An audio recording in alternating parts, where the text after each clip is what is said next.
Tanse nitotemtik. Hello and greetings, my friends, brothers and sisters, relatives. It is a great honor to be here today to act as your moderator with these tremendous and powerful Indigenous speakers. My name is Louis Cardinal. My Cree name is Sipigo Gisik, and that means blue sky. I am Woodland Cree from the Sucker Creek Cree First Nation in northern Alberta, Canada.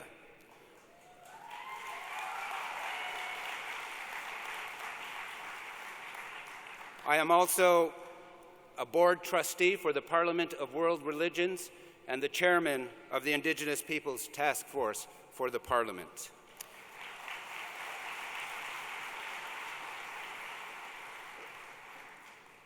I would like to call up Elder Rupert Steele, who is the former tribal chairman of the Confederated Tribes of the Goshute Nation. He will bring a prayer to open up this ceremony.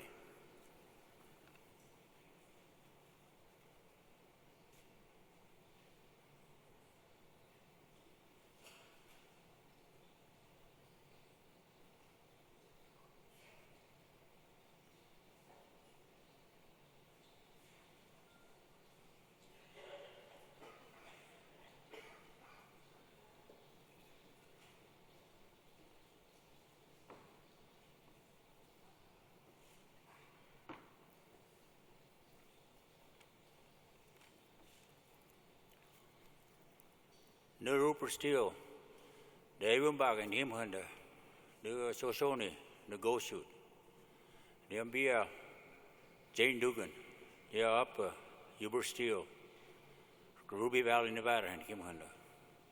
Good morning, my name is Rupert Steele. I'm a member of the Confederate Tribes of the Goshute Indian Reservation in Awipa, Utah. My father is Shoshone, Ruby Valley, Nevada, and my mother is a Goshute from Iyekiyapiwin. So I'm half Shoshone, I'm half Goshute.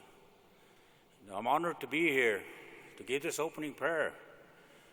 Before I do, I want to say a few things about this feather that we use in our ceremonies. These feathers that we have here, they represent honesty, truth, majesty,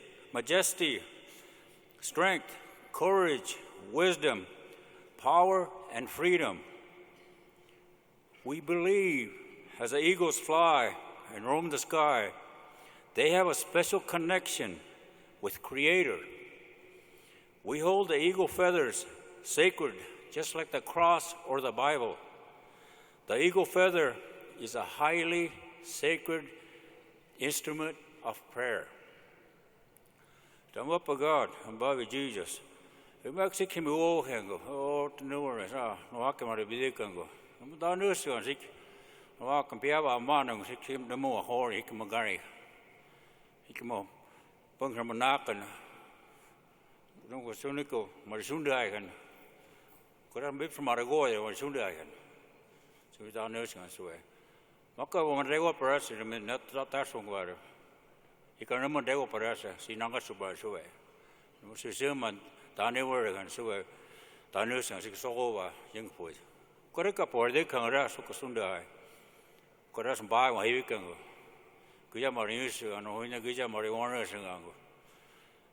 So come buy heavy cans. So Guyamar Morris and Suka Wajo time and Duku Governor. We were second away, but God, but with Jesus.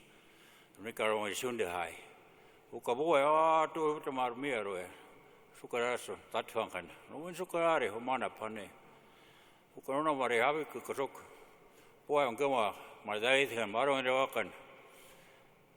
Suniane, Korean, Rumiankan, Ukava, no money one I put. Rika Marisunda and was Max Nikro Marisunda. Horse. Grandfather, Great Spirit, Creator of all things, we humbly ask from all of our relatives in the spirit world, our unborn ones, our elders, our families, our children, and the weakened ones, the insects, the four-legged, the swimmers, and all the plant and animal nations to speak today. Help us to be kind. Let us be happy on earth. Let us lead our children to a good life and old age. Give them good minds and to love one another. Walk through our homes. Take away our worries and illnesses and take care of our families. Grandfather, Sacred One, we thank you for bringing everyone to our homeland safely to this gathering of the Religion Parliament. And we ask you to take care and watch over them as they travel back to their homeland and loved ones. Remove any obstacles from the road they are traveling on so they can have a safe and a happy journey. Grandfather, Sacred One, all over the world, the faces of living ones are alike. Give us the strength to understand and the eyes to see.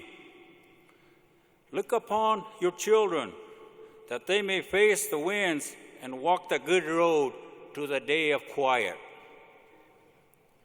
Teach us love, compassion, and honor. Give us the humility to seek forgiveness if we offend anyone. We know we don't have the right to withhold forgiveness. Every day is a good day for forgiving. Grandfather, Sacred One, help teach your children that the ground beneath their feet is the ashes of our ancestors, so that they will respect the land and know that the earth is rich with the lives of our kin. Teach your children that the earth is our mother. The water is her blood. The rocks are her bones. And the land is her skin. Whatever befalls the earth befalls the sons of earth. Help us so that we may all heal Mother Earth and heal each other. Grandfather, Sacred One, we know the earth does not belong to us. We belong to the earth. All things are connected, like the blood which unites one family. All things are connected through water. Water is the most sacred and has the power to give life and take life. We ask you to take special care of the land, air, and the water, and so we can live happily and healthy life. I say this in your holy name. Aho. To our relatives, to the north, to the east, to the south, and to the west.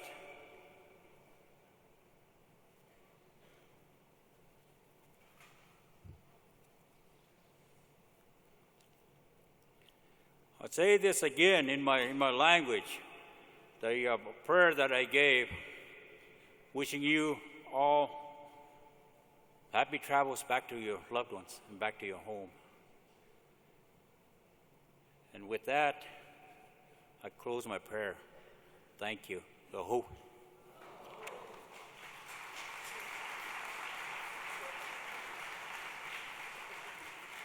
Thank you, Elder Rupert Steele. You know, it is our tradition to always acknowledge and honor the nations upon which land we share, which land we stand upon. And I want to give thanks and honor to the indigenous nations of this ancient gathering place of the Great Salt Lake, the Ute Nation, the Goshute, the Shoshone, the Paiute, and the Navajo, or Dene, for welcoming us and sharing with us this sacred land for our gathering. We are living in a time of prophecy. Our Indigenous elders from across North America or Turtle Island have talked about this time and these times. They talked about us, Indigenous people, finally sitting together in circle with other spiritual, faith, and religious leaders from around the world to talk about peace and to talk about how we can save our Mother Earth. So I'm grateful for them. And I am grateful for all of you to be here at this plenary and at this Parliament. And what a better way to begin our plenary than with a video called Now We Listen.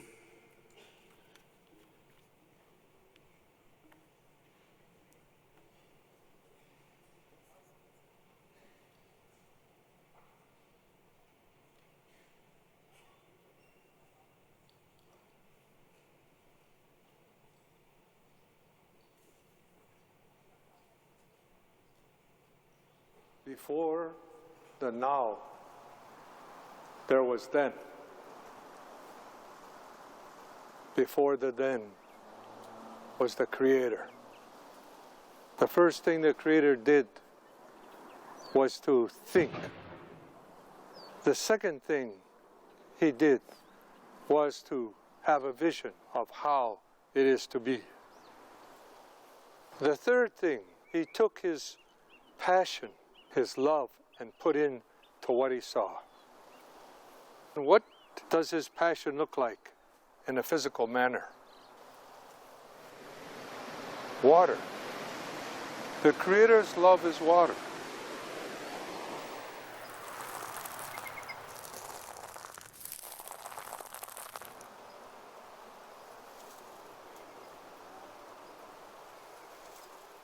We signed a contract before you began this life.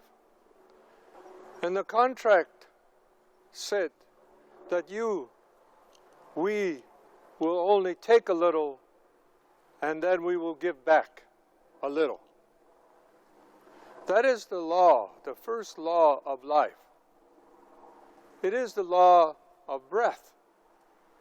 So before you entered, you said, I will abide by these laws. And today we are in trouble because we are breaking the natural laws. The first law, which says to breathe, take a little and give some back. How much air can you take? How much water can you take? There are those who want to take it all. And so that's how we hurt one another, because we broke the first law, the natural law. Every tree's roots are connected to each other's tree's roots, and they basically are the ones that are holding the earth like this. And so there's a good example of how we should be. You see, each one holds hands with the other one, and none of them changes who they are. And so it is for us to hold hands, and we don't have to change who we are either. Question: what is it that we can do that no other life forms can do?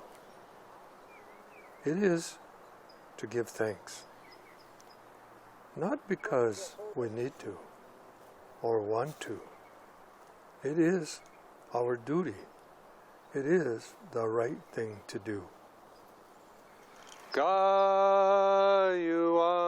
ho, Gayuani ho, Gayuani ho, Gayuani ho, Guani ho, Kayuani ho, Kayuani ho, Kayuani ho, Kayuani ho, Kwani ho, Kayuani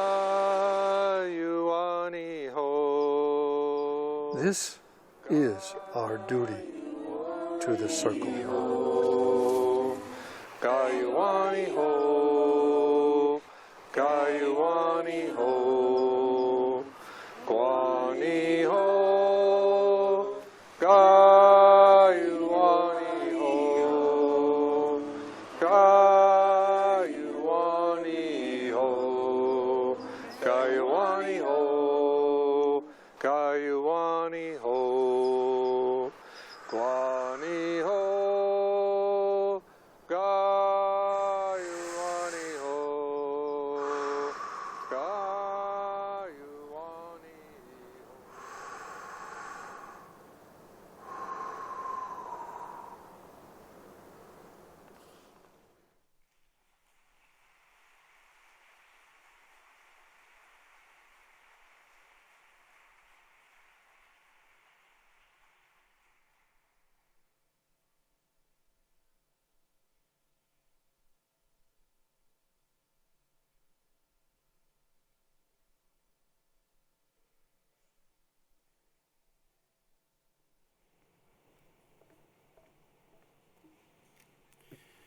She is from the West Coast, the Salish people of British Columbia.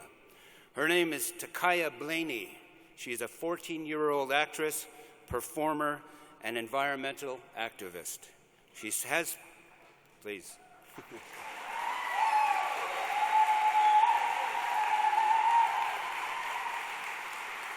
She demonstrates the power of our youth and the positiveness of the future.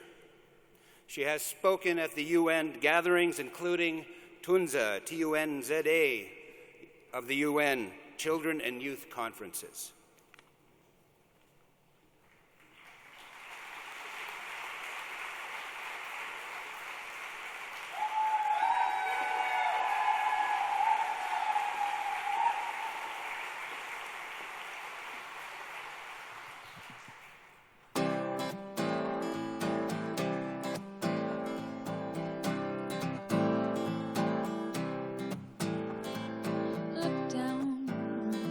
You stand on common ground, drink the water, breathe the air.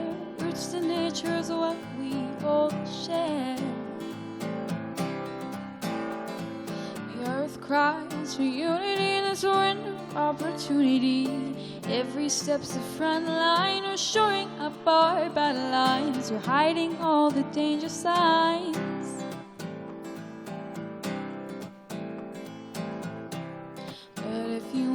Turn the world around, gotta turn it upside down.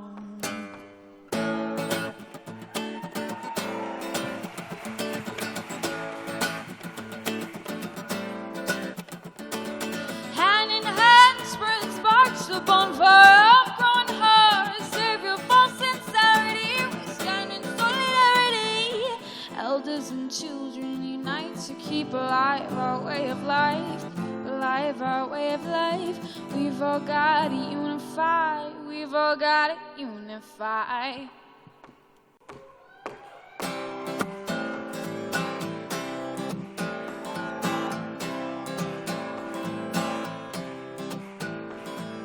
Join hands for the future of our land.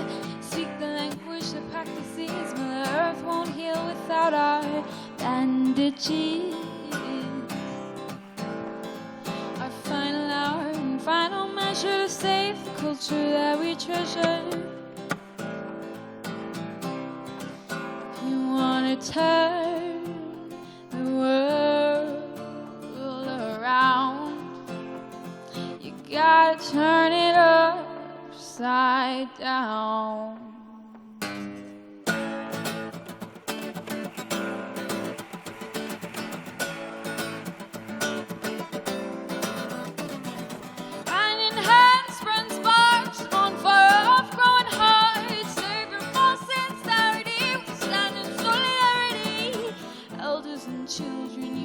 to keep alive our way of life, to keep alive our way of life.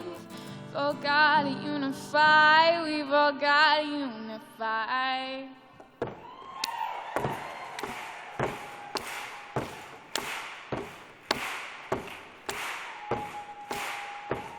Time to take a breath and hold the government action. Let's raise our voice, speak together, reaction. Mother Earth can't take our voice, so we must be silent no more. Silent no more, silent no more, silent no more. I don't know more solidarity, yeah, unity, yeah, culture, yeah, community, yeah, solidarity, yeah, unity, yeah, culture, yeah, community, yeah, solidarity, yeah, unity, yeah, culture, yeah, community, solidarity, yeah, unity, yeah, culture, yeah, community. Elders and children all unite to keep alive our way of life, to keep alive our way of life. We've all got to unify. Oh, we've all got to unify. Thank you.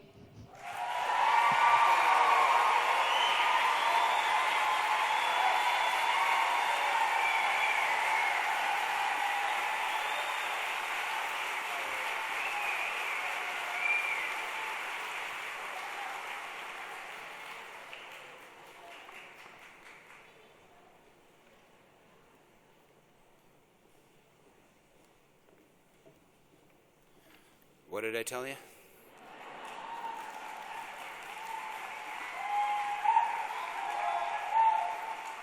Powerful, beautiful. That's the future, ladies and gentlemen.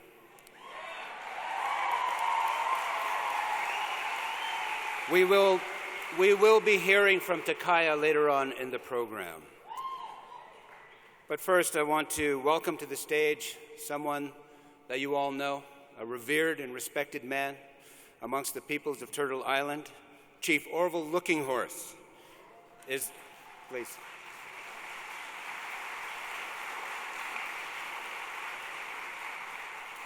Chief Lookinghorse is the 19th generation keeper of the sacred white buffalo calf pipe, and he's widely recognized for his work in our communities and for our nations and for his people. Thank you.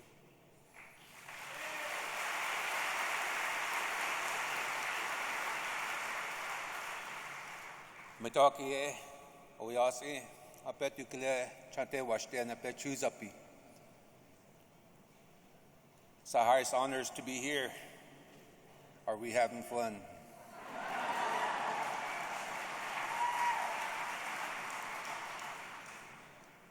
We come from the heart of Mother Earth, Chesapa, the Black Hills of South Dakota.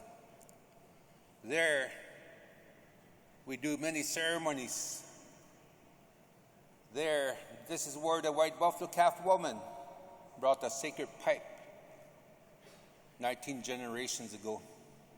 Every generation is over 100 years. That's how old our elders were.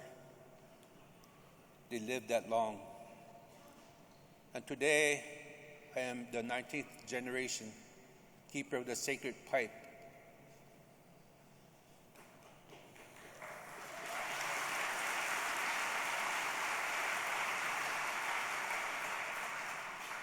My grandmother, when I was 12 years old, on her deathbed, she said that if the people don't straighten up, then you shall be the last bundle keeper. I was put through that ceremony, becoming the age ceremony at the age of 12 years old. And they told me that I could never carry a gun, speak out of anger, that the way our life is upon Mother Earth, through ceremony, our oral history, that we would always come back to the word prayer. The word prayer is chekia. Cheya is to cry, and kia is to send your voice to the Great Spirit. 19 generations ago, the white buffalo calf woman, she left this sacred bundle. As she left the camp, she stopped 4 times. Each time she changed to a different color. The first was a black one, a red one, yellow. The last time she stood on top of the hill, towards the hill, she became the white buffalo calf. And the people call her the white buffalo calf woman in our sacred teachings. She told that someday she would stand upon the earth as a white buffalo calf. Once again, we would not have a good mind. People will get up with anger, hatred. Families, people will not get along. Every year since 1994, a white buffalo calf stood upon the earth. White animals being born all over the world. And we have a message for the world. That we are at the crossroads, either be faced with a lot of chaos, disasters, tears from our relatives' eyes, or we can unite spiritually in this global community. All nations, all faiths, one prayer. WorldPeaceandPrayerDay.com. We pray at our sacred sites, the 4 seasons. On June 21st, I hope we can recognize as an honor Sacred Sites Day someday. Today, we are being faced with a lot of hard times. And my heart is heavy. As I speak to each and every one of you, my relatives, we're faced with a lot of sickness. The women are being massacred, murdered. A spirit woman brought the sacred pipe to our people. I wish there was no more fracking.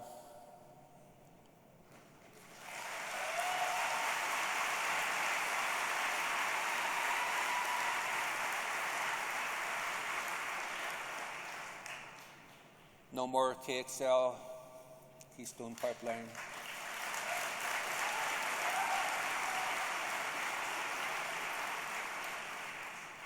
That Mother Earth is a spirit. All of our way of life here in our sacred language, there's no foul language. That the sun is a life giver. And Mother Earth, she's a source of life, not a resource.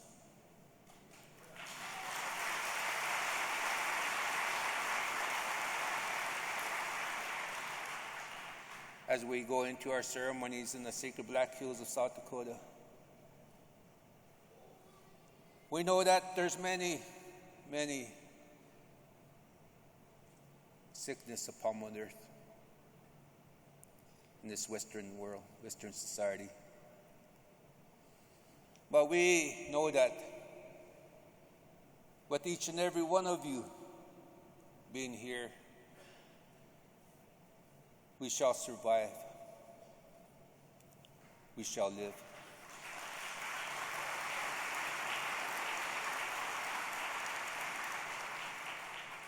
I'd like to go home to my home where we do our ceremonies and be at peace. The Spirit called each and every one of you to be here. And I pray that each and every one of you can be a messenger for the white animals being born all over the world. That there would be peace and no violence. That we shall always remember that Our children are sacred. Every tradition, it's about love and compassion. May peace be with each and every one of you, my relatives. Thank you very much.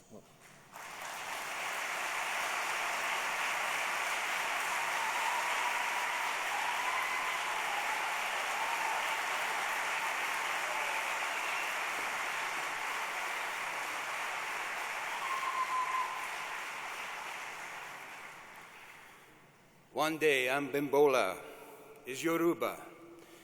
He is the president and founder of Ifa Heritage Institute. Deeply rooted in the Yoruba original tradition of Ifa, he received his PhD in Yoruba literature in 1970 from the University of Lagos.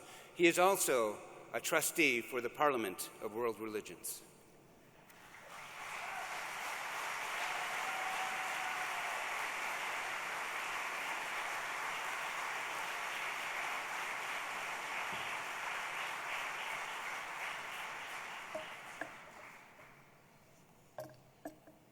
My name is Wande Abimbola, and I'm the spokesperson of Yoruba religion in the world. My wife is Ajishebo Abimbola, who is one of the 3 ambassadors of Yoruba religion in the world. I bring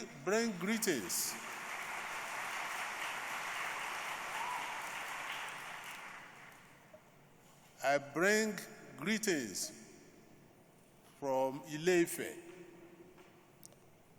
the home, the ancestral home of the Yoruba people of West Africa, in Nigeria, which is also the place of origin of their religion.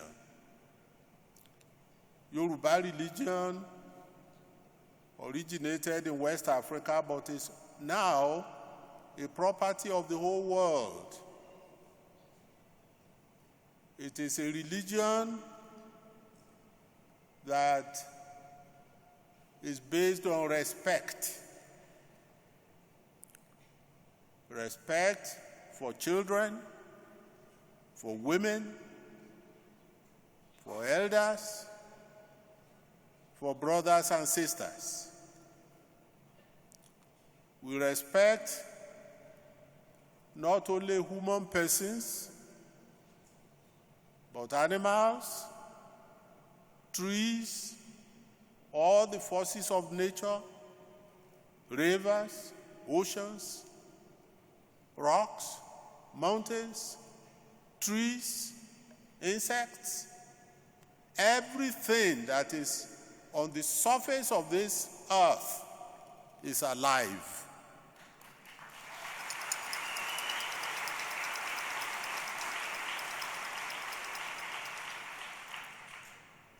It is stupid to divide the world into living and non-living things.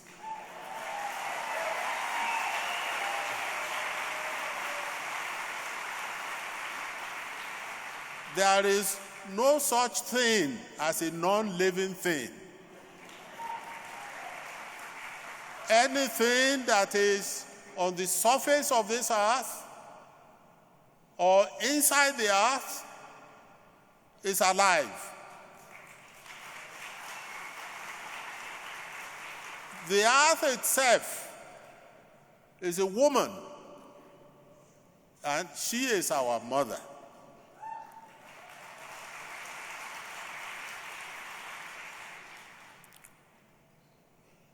Unless and until human persons grapple with the fact that we are part and parcel of nature, we are no higher than nature, this earth on which we live and who nourishes us will always be at pain.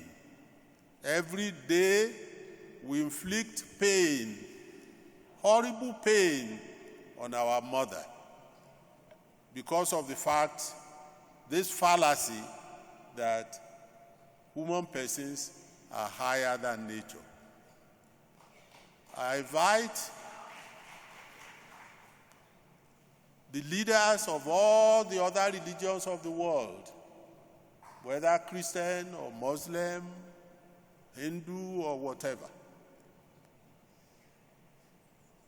to ponder on this fact that the most important thing we need is respect for the entire creation.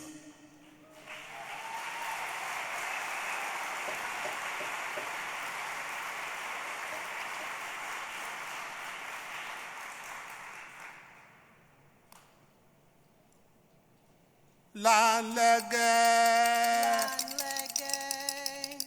ọlá rẹ̀ lèmi ọjẹ́, n ò ní ṣègbàgbọ́, n ò ní kírun.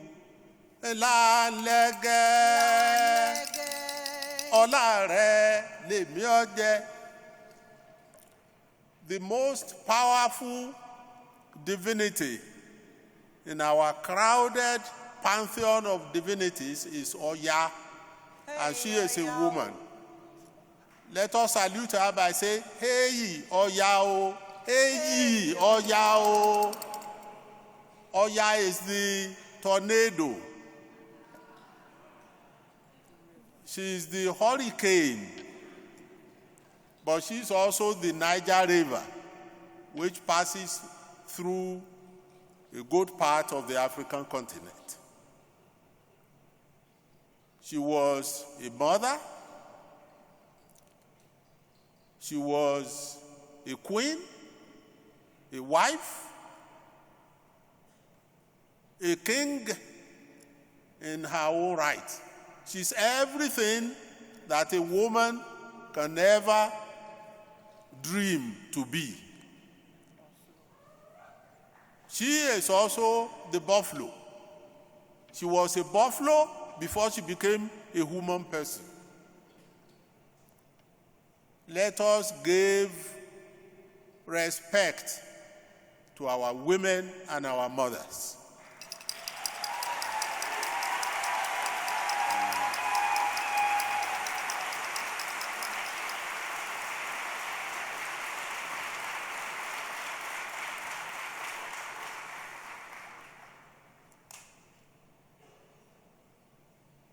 The religion of the Yorubas traveled during the long years of the Atlantic slave trade to the Americas, and is now practiced by millions of people in Brazil, in Trinidad and Tobago, in Cuba, in a lot of the West Indies. And it is a religion that does not know any boundaries of color. Today, there are millions of white folks who are priests and priestesses of the Yoruba religion, like my wife.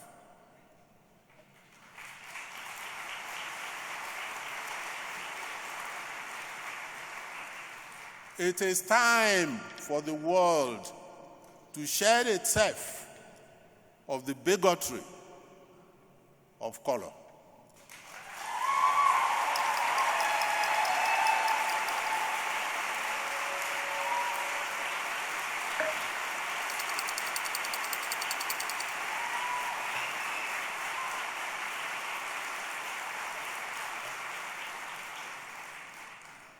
We have had more than 2,000 years of hatred, of war, of pestilence, of slavery.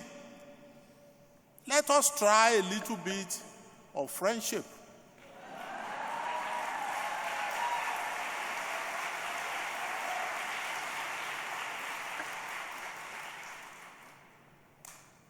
Today, the religion of the Yorubas is blossoming all over the world without the need for any centralized organization, without the need for any proselytization. If your holy book, I respect all the holy books of the Quran, of the Bible, of the Rigveda, and so on and so forth. If your holy book teaches you to go and bring the good tidings of your religion to other peoples, do it with a lot of respect.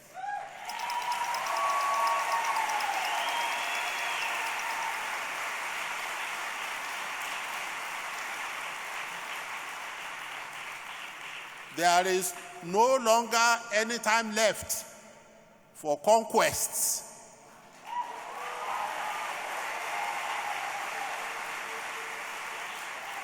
There is no any time left for a way to convert other people against their will.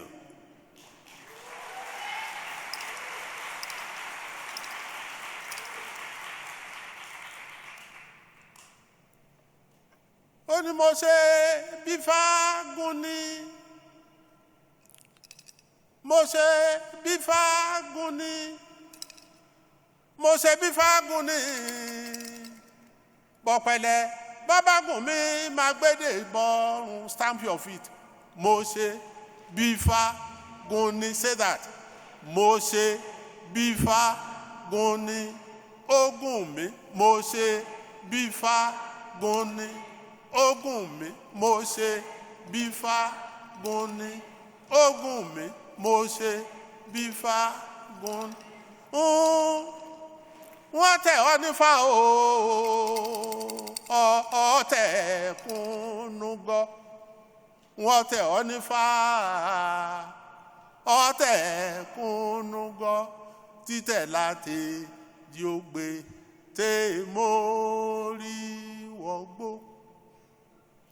Mo ṣe bífá agúnni, mo ṣe bífá agúnni, bọ̀pẹ̀lẹ̀ bàbá gùn mi máa gbédè bọ́rùn. Mo ṣe bífá gúnni, ogun mi, mo ṣe bífá gúnni. Ogun mi, mo ṣe bífá gúnni. Ogun mi, mo ṣe bífá gúnni. Oníbàbá rọlọ́rọ̀ ẹni sọ̀rọ̀sọ̀rọ̀ làádàá. Adúá fún Ọ̀rúnmìlà. Ifá ń lọ lè bégúngún múlẹ̀ lágbàlá. Mo bégúngún múlẹ̀ mo diwin. Ọ̀rúnmìlà ẹ̀là sòdè. Ifá ló bégúngún múlẹ̀ lágbàlá. Mo bégúngún múlẹ̀ mo diwin. Ó ní mo bégúngún múlẹ̀ ṣé mo diwin ooo. Mo bégúngún múlẹ̀ mo diwin. Ọ̀rúnmìlà ẹ̀là sòdè. Ifá ló bégúngún múlẹ̀ lágbàlá. Mo bégúngún múlẹ̀ ṣé mo diwin. That last chant says, I have made a covenant with my ancestors.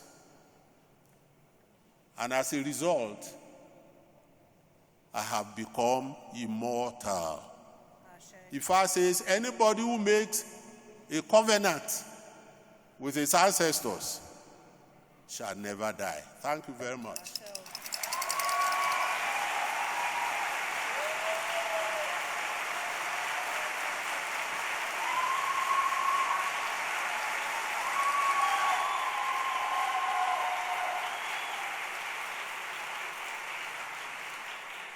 Thank you so much, Wande. Beautiful, powerful. This next gentleman I want to introduce to you, his name is Arnold Thomas. Arnold is a member of the Shoshone and Paiute nations of the Great Basin region. He is the first ever ordained Holy One from the tribal faith traditions, as well as the first ever nationally certified chaplain from the Tribal American Indian Ceremonial Faith and Traditions.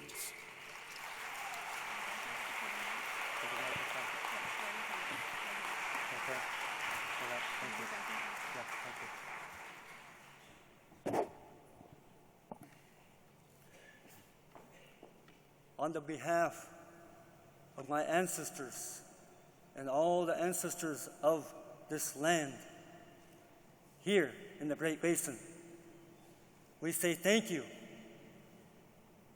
for all of your kind gestures and prayers that you have expressed while you've been here upon this sacred holy land. You made it rain.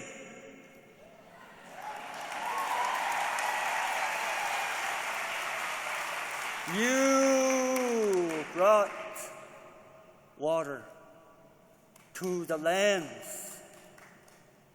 We all gathered, making efforts to become of one mind, to unite. The ceremonial fire that my brothers and uncles have been taking care of outside is all of our direct connection to the Creator. All people at one time had a ceremonial fire. And the first ever ceremonial fire in the Parliament's history was here upon our lands.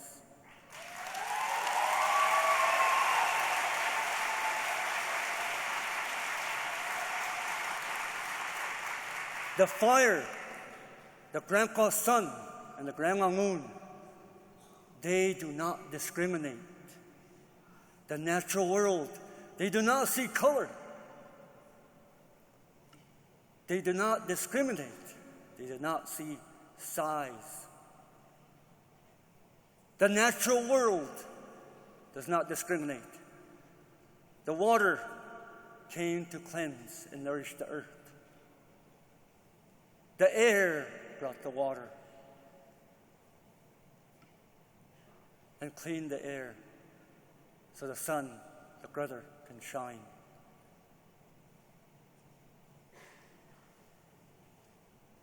Unification is occurring. It is you, my kind relatives. We need to encourage the rest of your congregations and your faith to unite. Why? Why is unity important? Why? For our mother, the earth. That's why.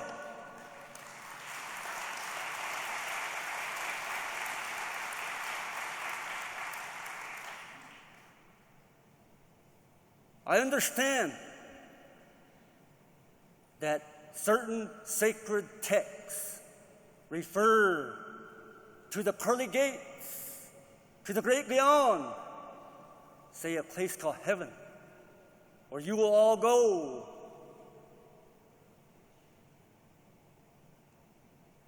I don't know if that exists, and I don't know if you know that exists.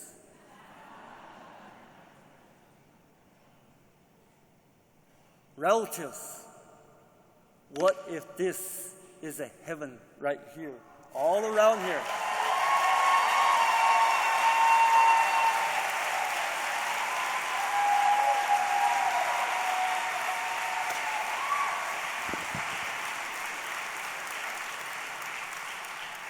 My relatives, what if this is heaven that you've been speaking of?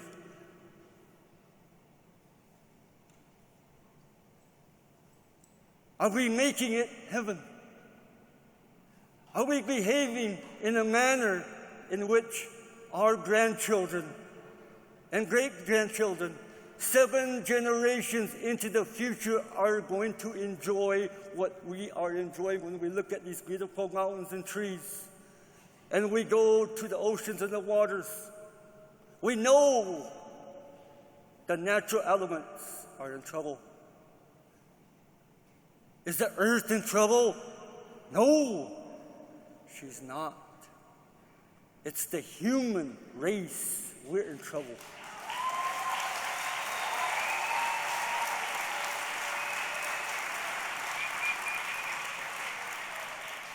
Our mother is going to take care of herself.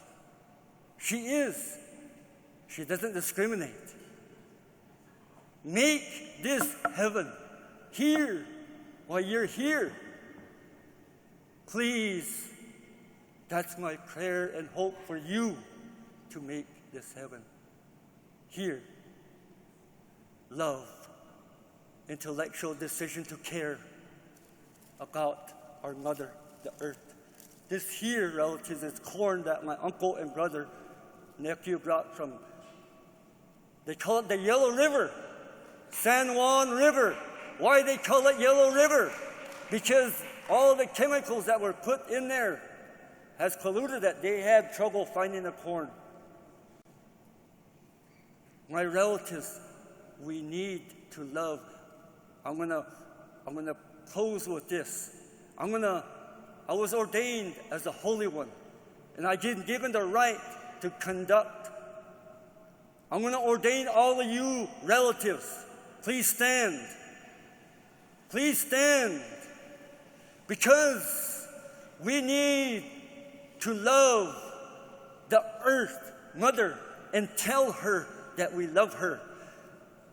I encourage you through this ordination ceremony that you go and tell your congregation to tell our mother that they love her. To go to the corporations and the people that hold those elected seats in Washington, D.C. and tell them to love your mother and to tell her thank you. Because all men come from a woman. Our mother is life.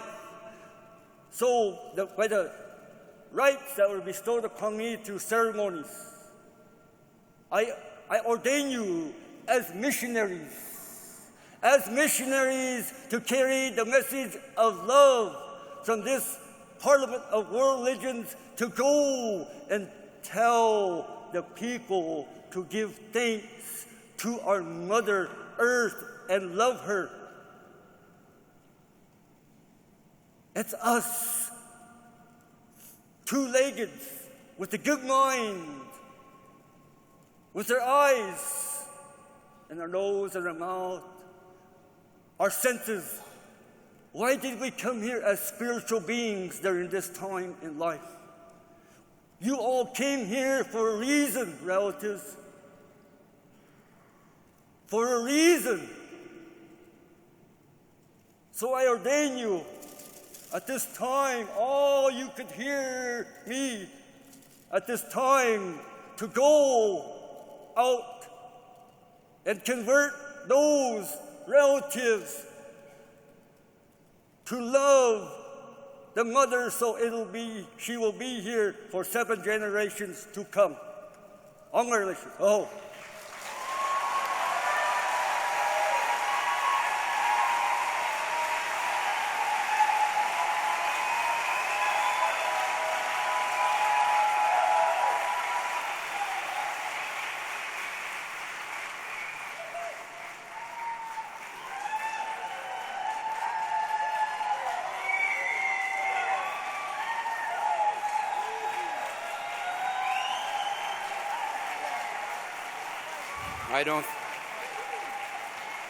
I've got this feeling I don't need to introduce her.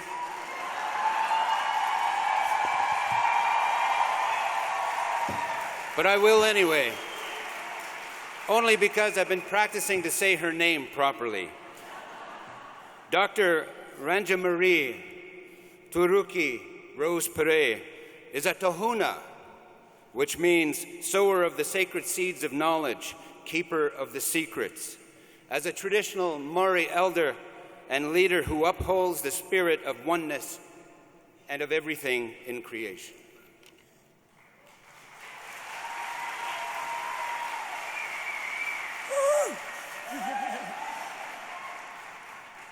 Kia ora. Greetings from Hawaii Toto, New Zealand. I come from the future. So what do you want to know?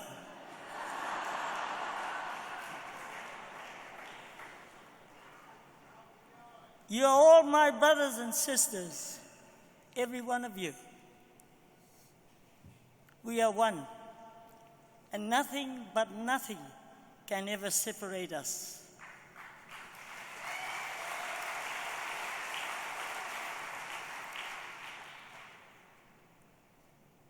In my language, we have a word, aroha, which means the presence and the breath of our divine source, which is love.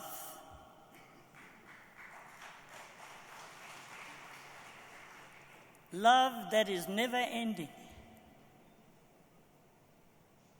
You can do anything to me and I will still love you. And in my tradition, I was taught by my elders, it doesn't matter if a person hurts you, surround them with love and only attack the negative energy behind them.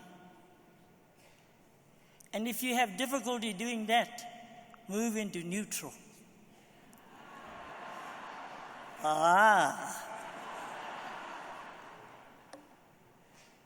I just want to sing this little song. Ka pine ako we ahaki te pine o te arohaki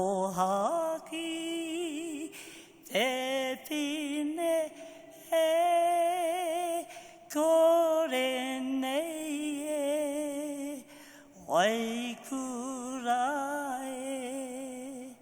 I pin you with the pin of love that does not perish with time. I invite you to come to the pulse of Papatūnuku, our Earth Mother, which is New Zealand. But don't all come at the same time, all right?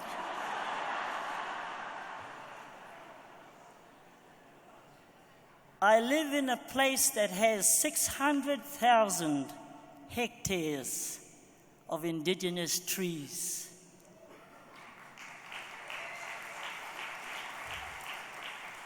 We replenish the bird numbers like the kiwi. You know that we are kiwi. And they tell you that we are flightless. What a pack of lies. We have the wings of an angel. So for me, all I want to say is that it is important for us to be one. Brothers, sisters. For me, in my family, I have 4 generations that live in my home. I am a great-grandmother. My esteemed partner, my tribal brother, my best friend, passed over in 2012. And so we still continue the practice of all the generations living together. And as far as I'm concerned, our children come in and are born with the insight. All we have to do is to love them and let them continue to be true to themselves because they have come in, particularly at this time. And so for me, in my tradition, we are one with Papatūnuku, Earth Mother, and Maori, which is the name that we're known by, our people.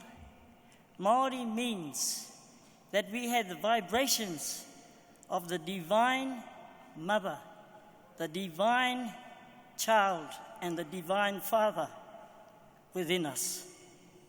That is what Maori means. It also means close to nature and what is natural. So that for us, we are one with Papatūnuku, our Earth Mother. And it doesn't matter where I go, people. I am at home. So don't be surprised if I turn up sometime at your place.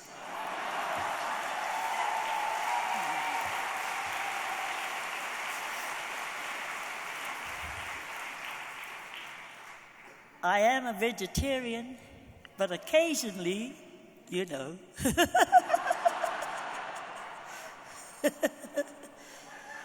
The other thing is that we have a mischievous streak in us, you know. My grandson says, "Nanny, try and be professional."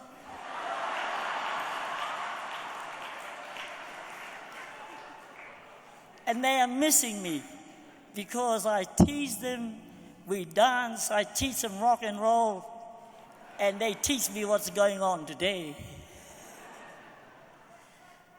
So what am I saying? I am saying that we must never separate the generations or the genders.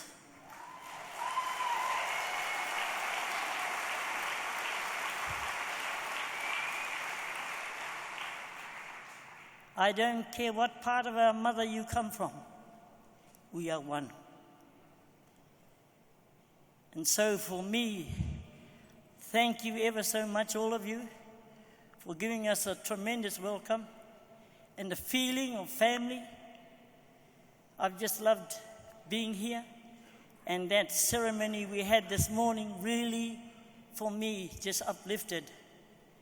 Because for us, we work at all levels. And this morning I could feel the mountains. I could feel the pristine waters that we have back home. I could hear my ancestors saying, "All is well." You and all of your family that are with you right now are going to make a difference, a huge difference, in terms of our mother Papatunuku and the heavens. So that my understanding is that our mother will return to the perfection that she is in the uppermost heaven by the year 2038. And I say to Jimmy, you're lucky. You will only be 56, so help me. I will be 101. But still dancing.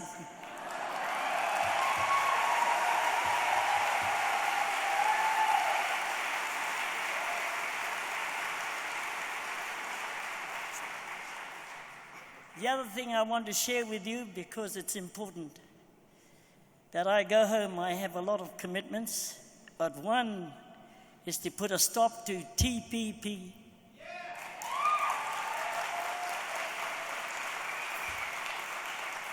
All the corporations that are trying to take control.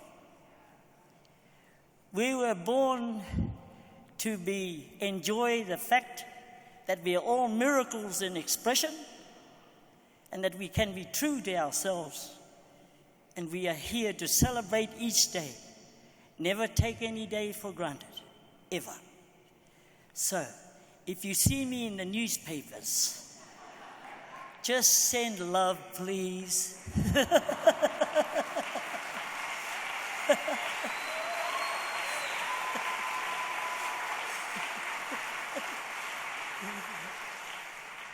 So I want you to join in with, you see, grandfather over here, come on. Because his grandfather, his father, his brother, he's my son, he's my grandson, and what am I to you? Come on. My sister. Sister. My tribal sister. Tribal sister. But you notice that I have brought him alongside me because in my tradition, we have never been separated. My tribal brother is my right, I am his left, and we go together.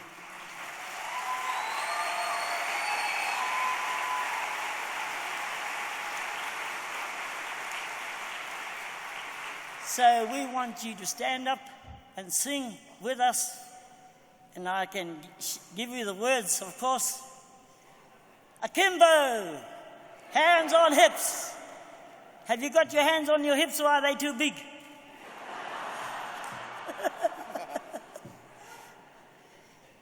I want to sing it in Maori first, in our language.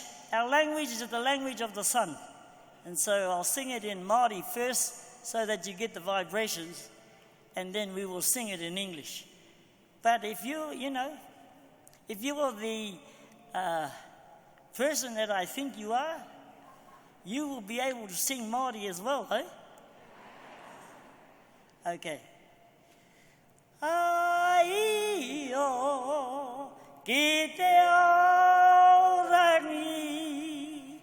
ai o ki te aorangi, aroha ki te aorangi, aroha ki te aorangi, kwa kwa kwa ki te aorangi, kwa kwa kwa ki te aorangi, pohono ki te aorangi, pohono ki te aorangi.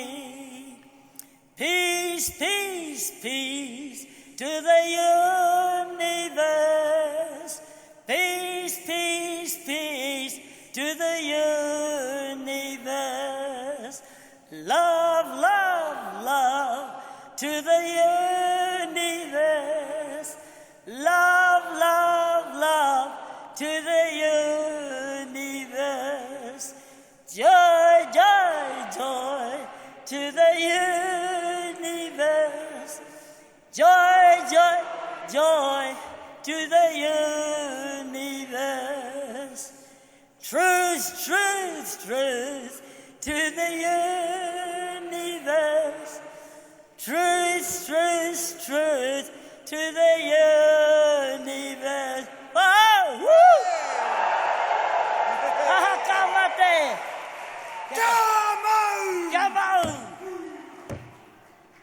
Inga pakia! Pakia! Oh, kamate! Kamate! Kaoraka! Kamate! Kamate! Kaoraka! Ahatenete tonata! Uhuru! Uhuru! Nada! Ichiki! My baka! Pichi! Dera! Oh! Upan! Oh! Upan! Oh! Upane! Upane! Pichi! Dera!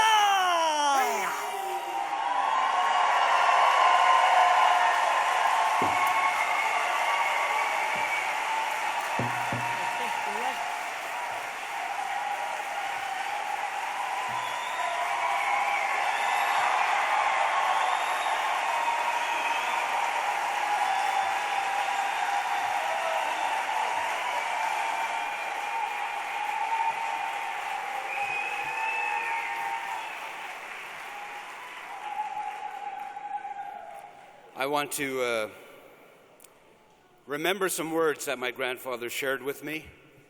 He said, "Young man, it will be woman who teaches you how to be warrior."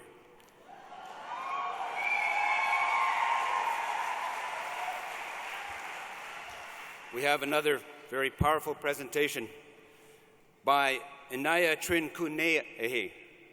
She is the Crive, the highest priestess of the indigenous Baltic region religion community of Ramuva in Lithuania, and is a founding member of the European Congress of Ethnic Religions.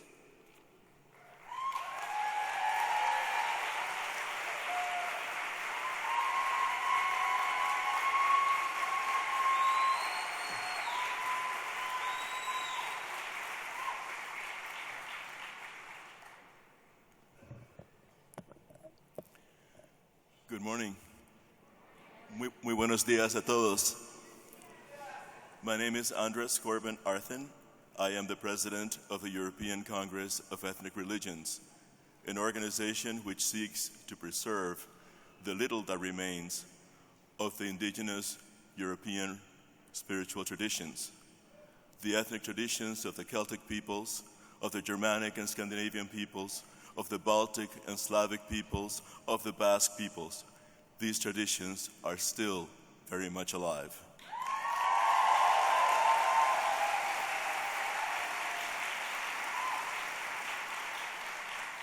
It is my pleasure to introduce to you my sister and colleague, Inija Trinkuniene, the Krive of the Romuva religion of Lithuania.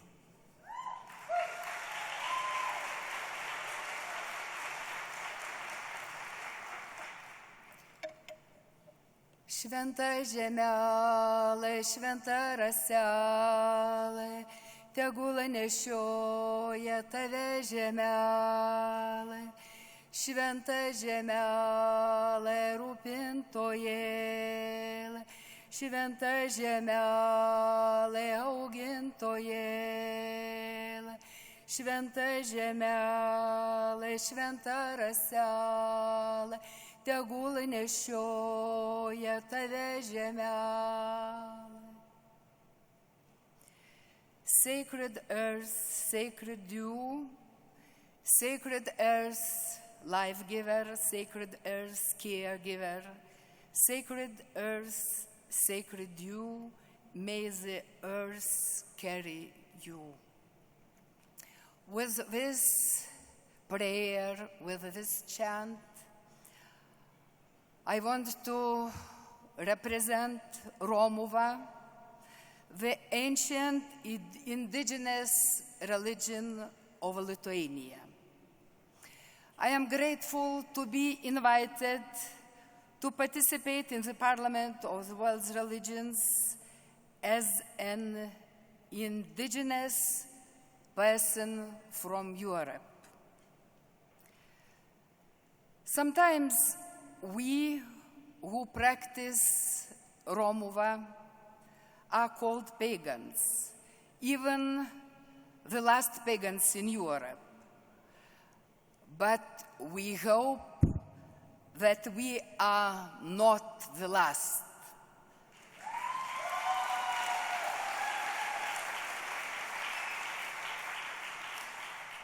According to the latest census, we are 5,400 strong.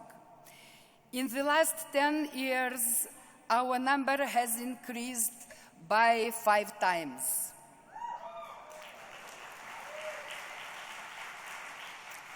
Every year, more and more people marry and bless their children in accordance with the ancient rituals of this land.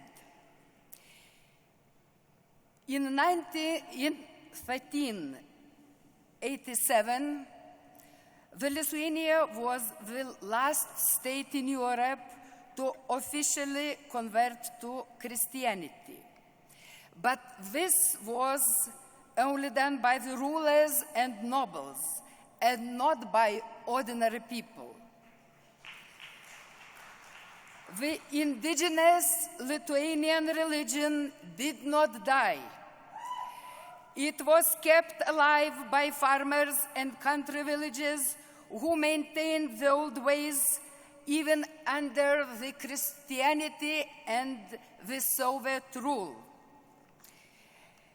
In the 1950s, young people from the cities, including myself, traveled to the countryside to learn directly from the old people their ancestral traditions, to write down the ancestral songs and tales. At that time, a rich spiritual traditions still thrived in the villages.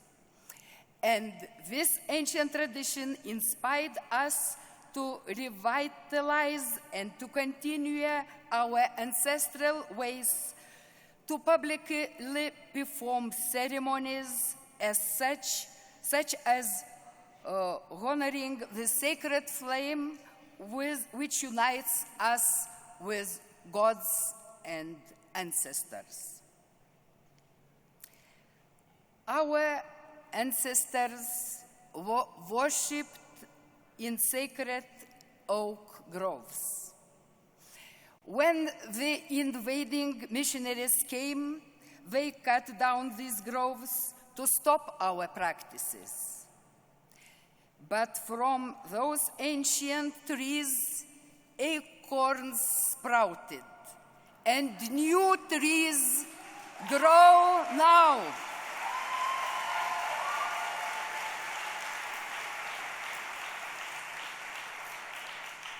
We sprouted too, like those acorns, and we are still alive and back in those sacred groves.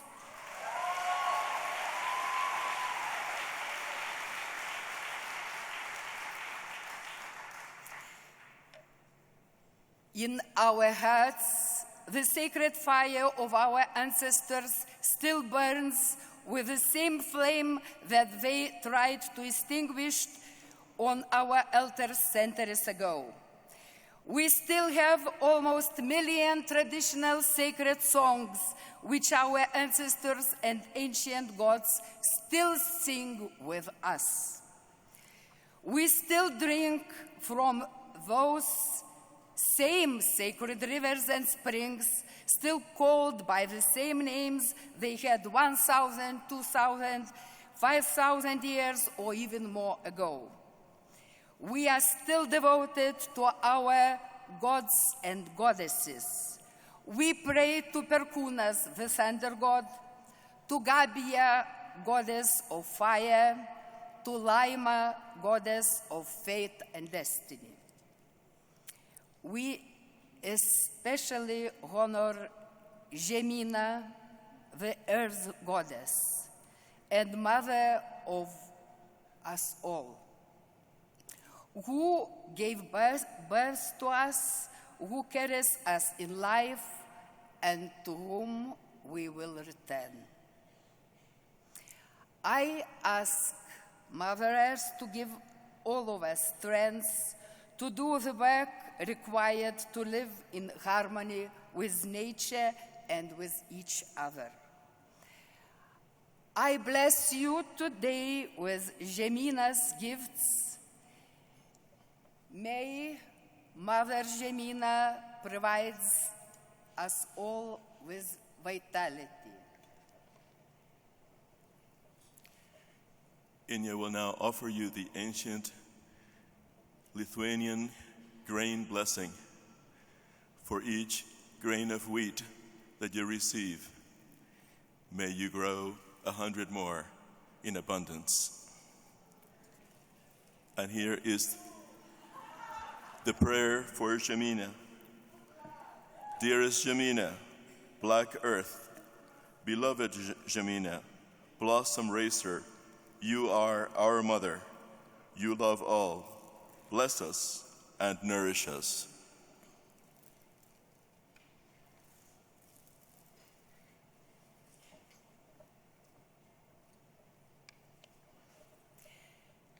Jeminela, Jietkelela, Jeminela, Jietkelela, Jeminela, Jietkelela, Jeminela.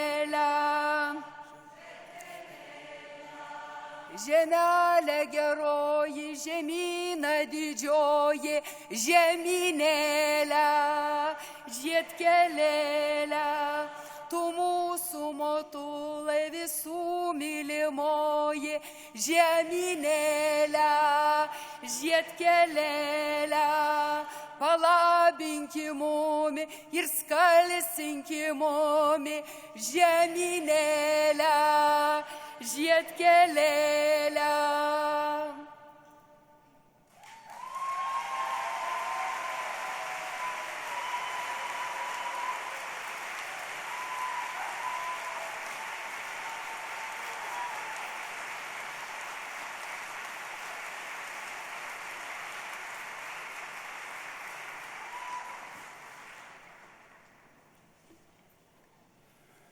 Steve Newcomb is a tireless advocate and scholar on U.S. federal law and indigenous policies that affect our people. He is the co-founder of the Indigenous Law Institute and is from the Shawnee and Lenape nations.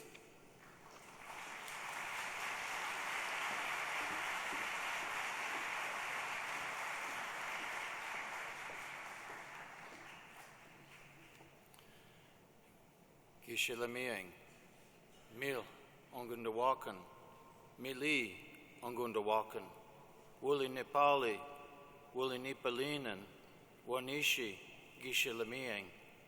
Water is life. Good morning. I want to begin by paying my respects to the original nations on whose territory this building now stands.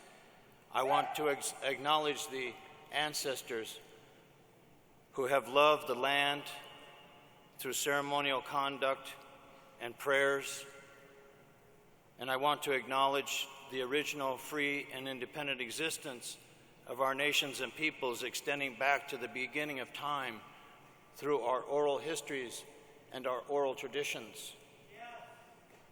Yesterday, I listened with interest to the plenary session on climate change. It occurred to me that working on climate change without working on paradigm change would be a grave mistake.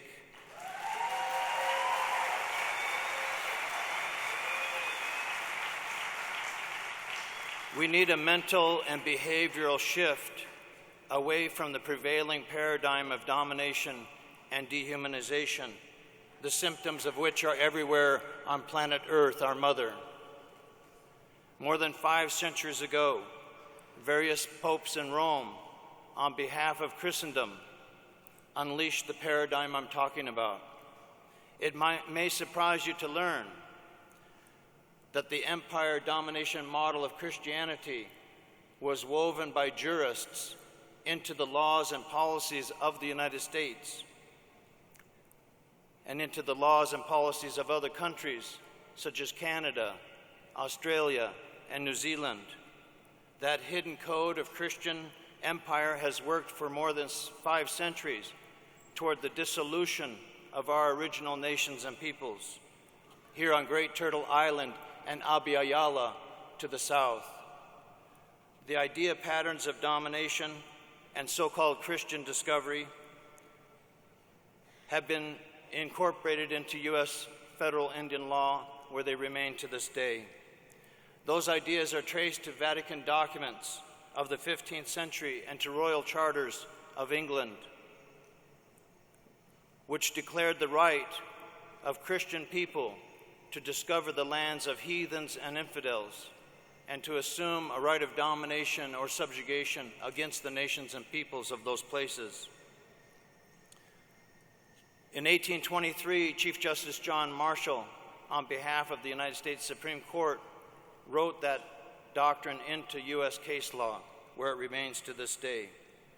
We can trace the pattern back to 1452 and the bull Dum Diversus, issued by Pope Nicholas V to King Alfonso of Portugal.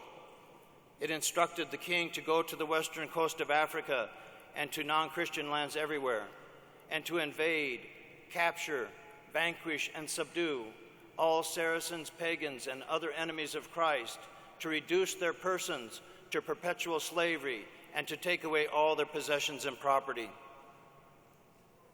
That was repeated in 1493, shortly after Cristobal Colon sailed across the ocean to what is now called the Caribbean and claimed possession of our original lands on behalf of the Spanish crown. Our documentary movie, The Doctrine of Discovery, Unmasking the Domination Code, based on my book, Pagans in the Promised Land, reveals and focuses on this pattern that I'm talking about today.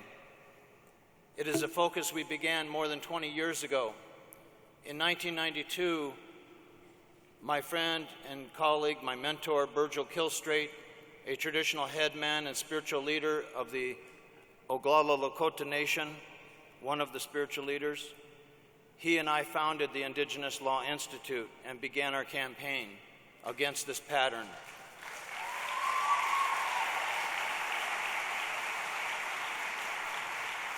In 1993, we attended the Parliament of the World's Religions, and Virgil spoke on the 7 laws of the Ochete Shikowan, the sacred laws: compassion and respect, to share and to care and to give, bravery and courage, patience and fortitude, humility and humbleness, seeking wisdom and seeking understanding.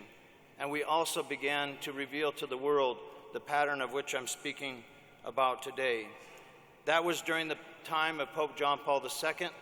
We called on him to formally revoke the Inter Cetera Papal Bull of 1493, and our campaign against the paradigm of domination and dehumanization continues today under the papacy of, or at the time of the papacy of Pope Francis.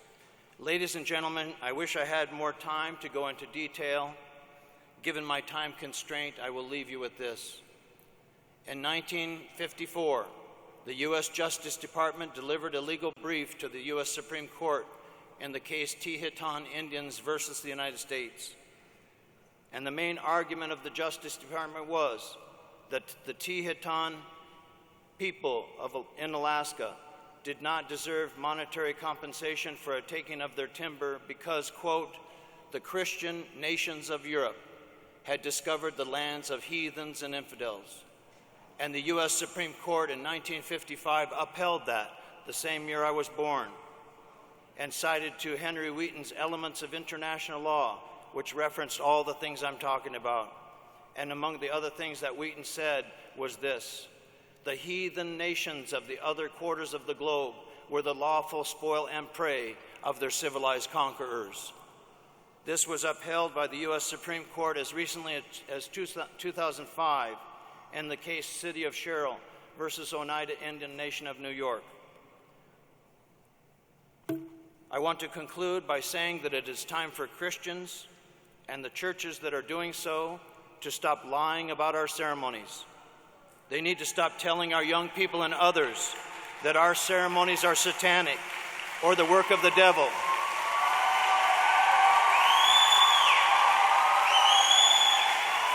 This is killing many of our young people who, deprived of their cultural and spiritual identity in the wake of the domination of the residential and boarding schools, are ending their lives prematurely. Additionally, the governments and the churches need to start putting as much time, effort, and energy into assisting with the revitalization of our languages, cultures, and spiritual traditions and our sacred places as they put into attempting to destroy them to begin with.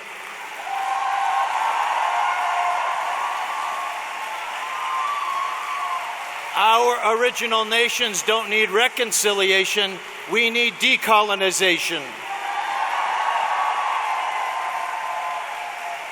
We and the planet need healing from the trauma brought on by chronic and ongoing domination. Thank you to all the Christians and Christian churches who have supported us in our efforts. We express our deep appreciation. We invite you to join us on the sacred path in honor of the first principle of original nations: respect the earth as our mother and have a sacred regard for all living things. End the domination, all our relations, Wanishi.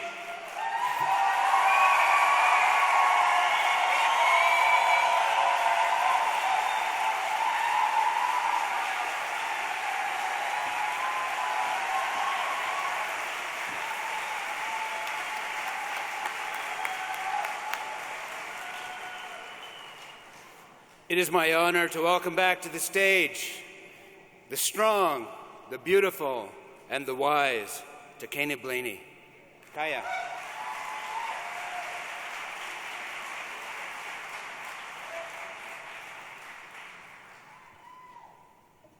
Hello? It's me again. No, you're probably sick of me by now. Okay.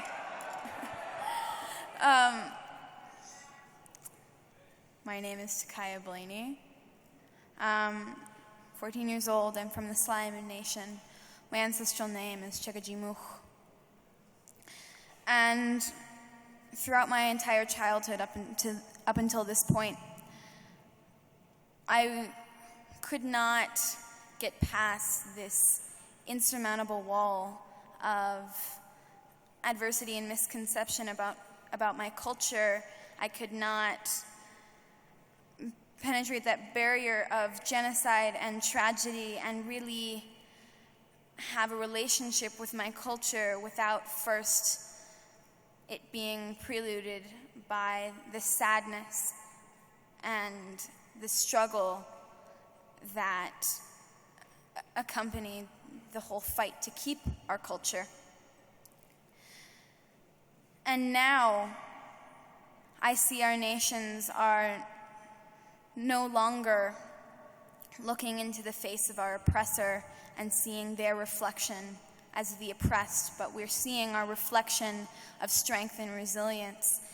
And that's very beautiful to see not only the youth with their optimism standing on the front lines, but the elders reawakening and standing for the future with that sense of justice, that voice that was taken from us for so long. Our times are fixated and obsessed with new technology, with that momentum of going in a direction and abandoning all of our roots. But we have no idea why we are going in the direction that we're going. And the truth is, we need to keep with our old ways, like the metaphor of the tree, to have roots, to have belonging to anchor us, so our branches can grow to play with the winds of change and new ideas. And so we need to reawaken the Indigenous. And that means not going into communities and trying to impose these alternative and newly fabricated systems of conservation, of how the Indigenous people should be employed to take care of the land, as I see too often, because we have a system that has proven very effective of conserving our land, that has worked for tens of thousands of years. So that is what I mean.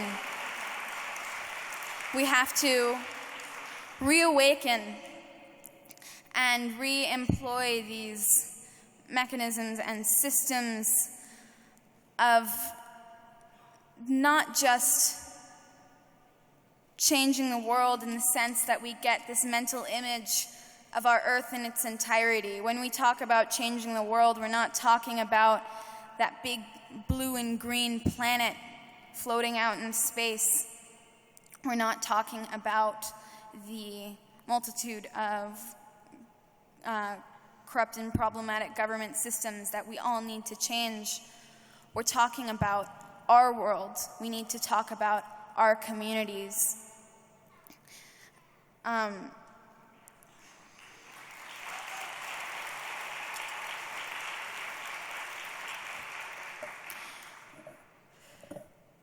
We are the frontline communities, all of us. And as a part of the frontline communities, we cannot comply with these social misconceptions and isolate ourselves and compartmentalize ourselves into different sections of social justice or environmental justice, because a community on the front line doesn't fight in its own battlefield. We are all trailblazers of the world that we want to create, being chained to a crossroads, and we have no choice but to make a choice. So what we need to do is recognize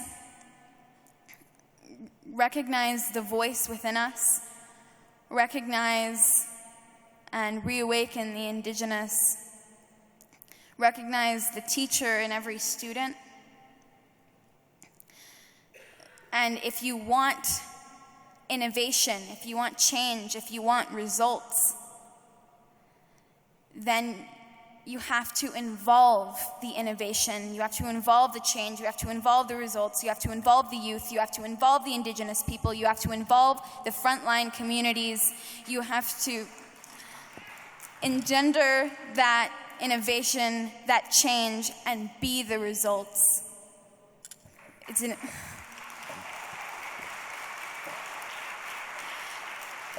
an exciting time to be alive, and I feel proud to be Indigenous. I feel proud to be with the old ways, and I feel many of you feel the same way. So together, let's be a part of the new ways while standing upon the shoulders of the giants that we call our ancestors and welcome them back into our future. Thank you.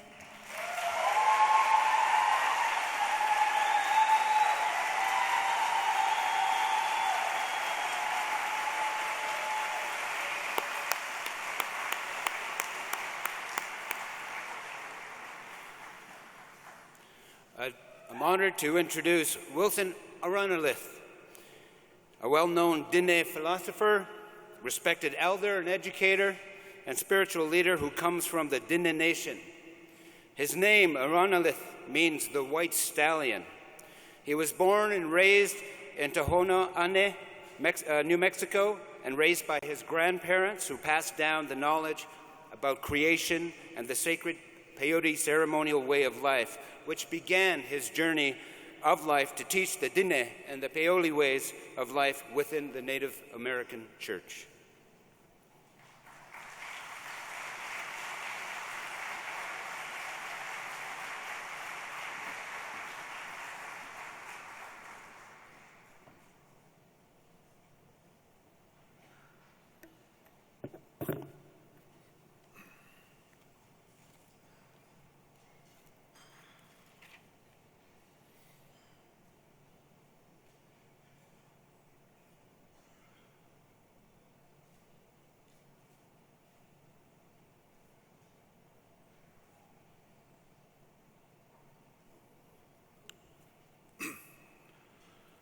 I want to extend my holy, heartily, spiritual greetings to all of you wonderful, beautiful, intelligent people, relatives and friends.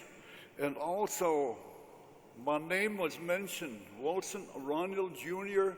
I was born and raised at a place called Turuki, New Mexico.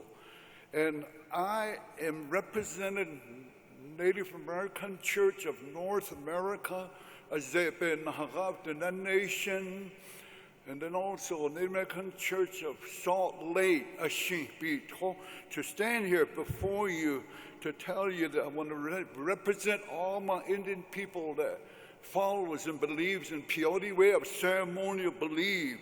And this real beautiful ceremony, they tell us that a woman found it because our Indian people lost connection with their spiritual, holistic vision, mission, philosophy, their way of life. They start following too much main law. So it was the spirit of a woman that found this peyote, holy medicine. So in our peyote ceremony, a woman is important. A woman is important. If it wasn't for a woman, you won't be here. There will be no spiritual leaders, no educator, no warriors, no hunters. A woman special. Listen to a woman. That's our philosophy. The next one they tell us is, as a member of Native American Church peyote ceremony way of life, we're told to have love, faith, hope, kindness, respect, honesty, self-awareness, to keep our spirit, soul, blood flow, mind, and body clean, and to keep our generation's blood flow, vision, mission, philosophy clean. Because they say this way of belief is going to give us that understanding to seek for our salvation. We're going to go to a good place. We're not going to hell. We're going to a good salvation. That's our belief. Number one.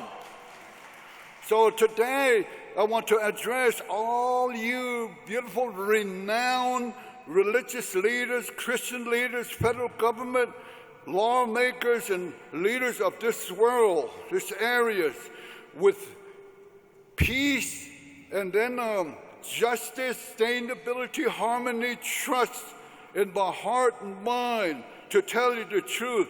Today we're living in a world where it's unbalanced. There's a lot of greediness, ignorancy, prejudiceness, jealousy. Somebody wants to take control of your life, say, my way is the only way.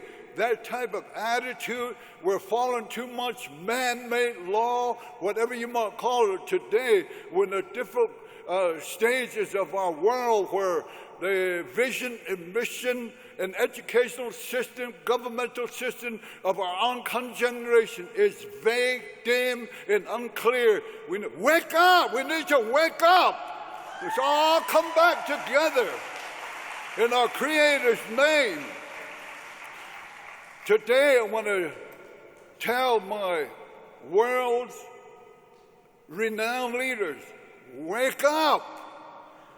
You're destroying our Mother Earth. You're destroying our elements. You're destroying our generation. You're destroying our beautiful creation.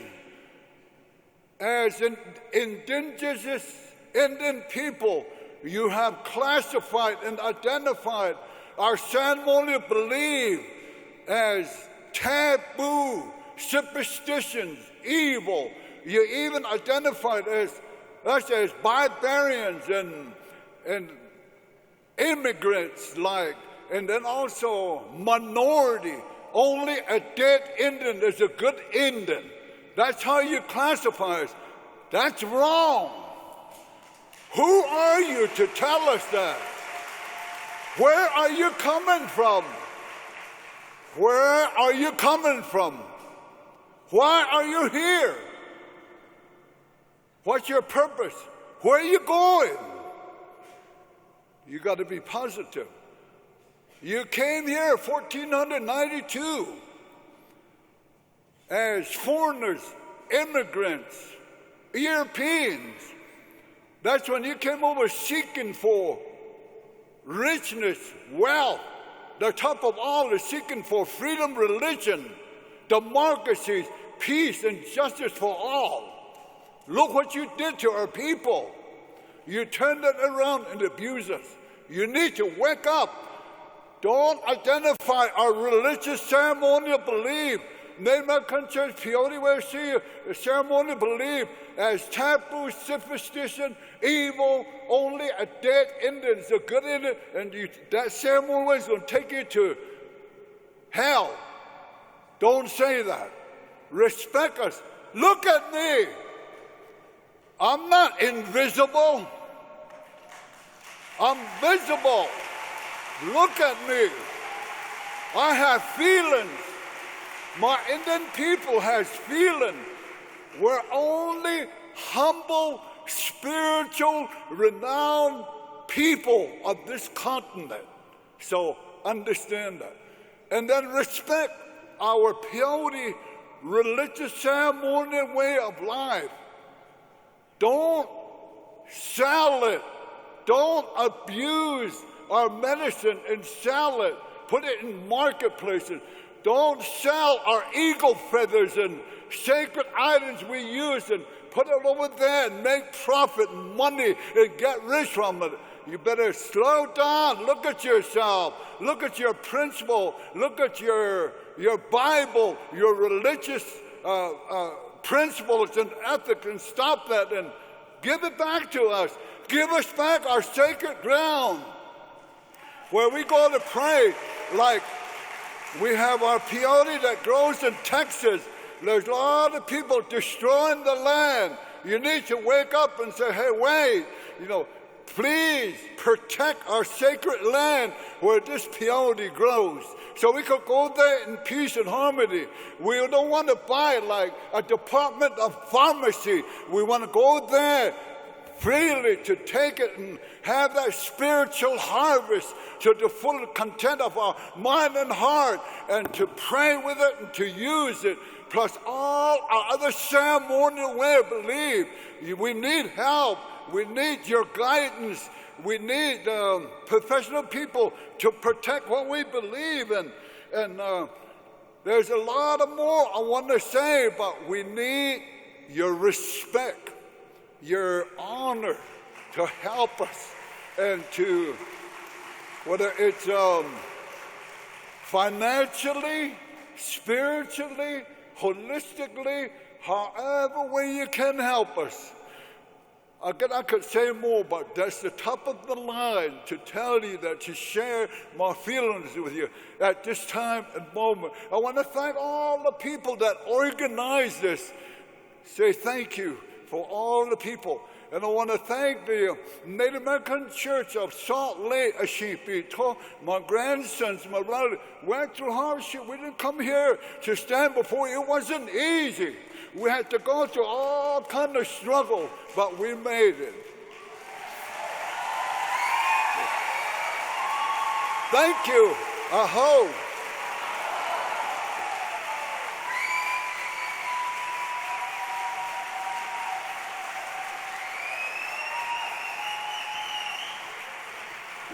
Thank you, Elder Aronilith.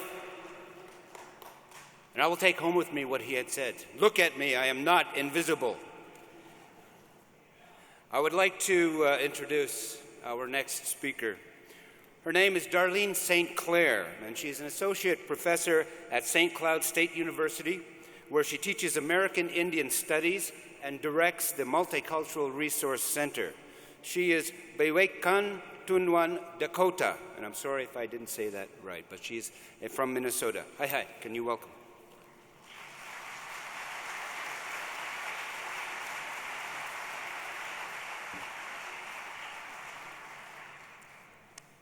Mitakuyapi, Petukinde Chante Washtana Petu Zampie, Iyekiyapiwin de Mieye Washichia Darlene St. Clair and Makiapie. Damakota, Chashai Pihimataha Wana, Chekpa Untue Adwati. Petukinde, Iuskia Wanchiankapi. Hello, my relatives. Today I greet you with a good heart and a handshake. I am Iyekiyapiwin. My Washichu name is Darlene St. Clair. I'm Badewa Kantuan Dakota. This is the dwellers at the sacred lake people. I'm from a place called Chanshayapi, which means they paint the trees red. This is a place named for where the Lower Sioux Reservation in Minnesota is currently located. I'm grateful and happy to see all of you here today. I'm here today to talk a bit about protecting sacred sites. The sites that I'm working on are within an area called Minnesota Makoche.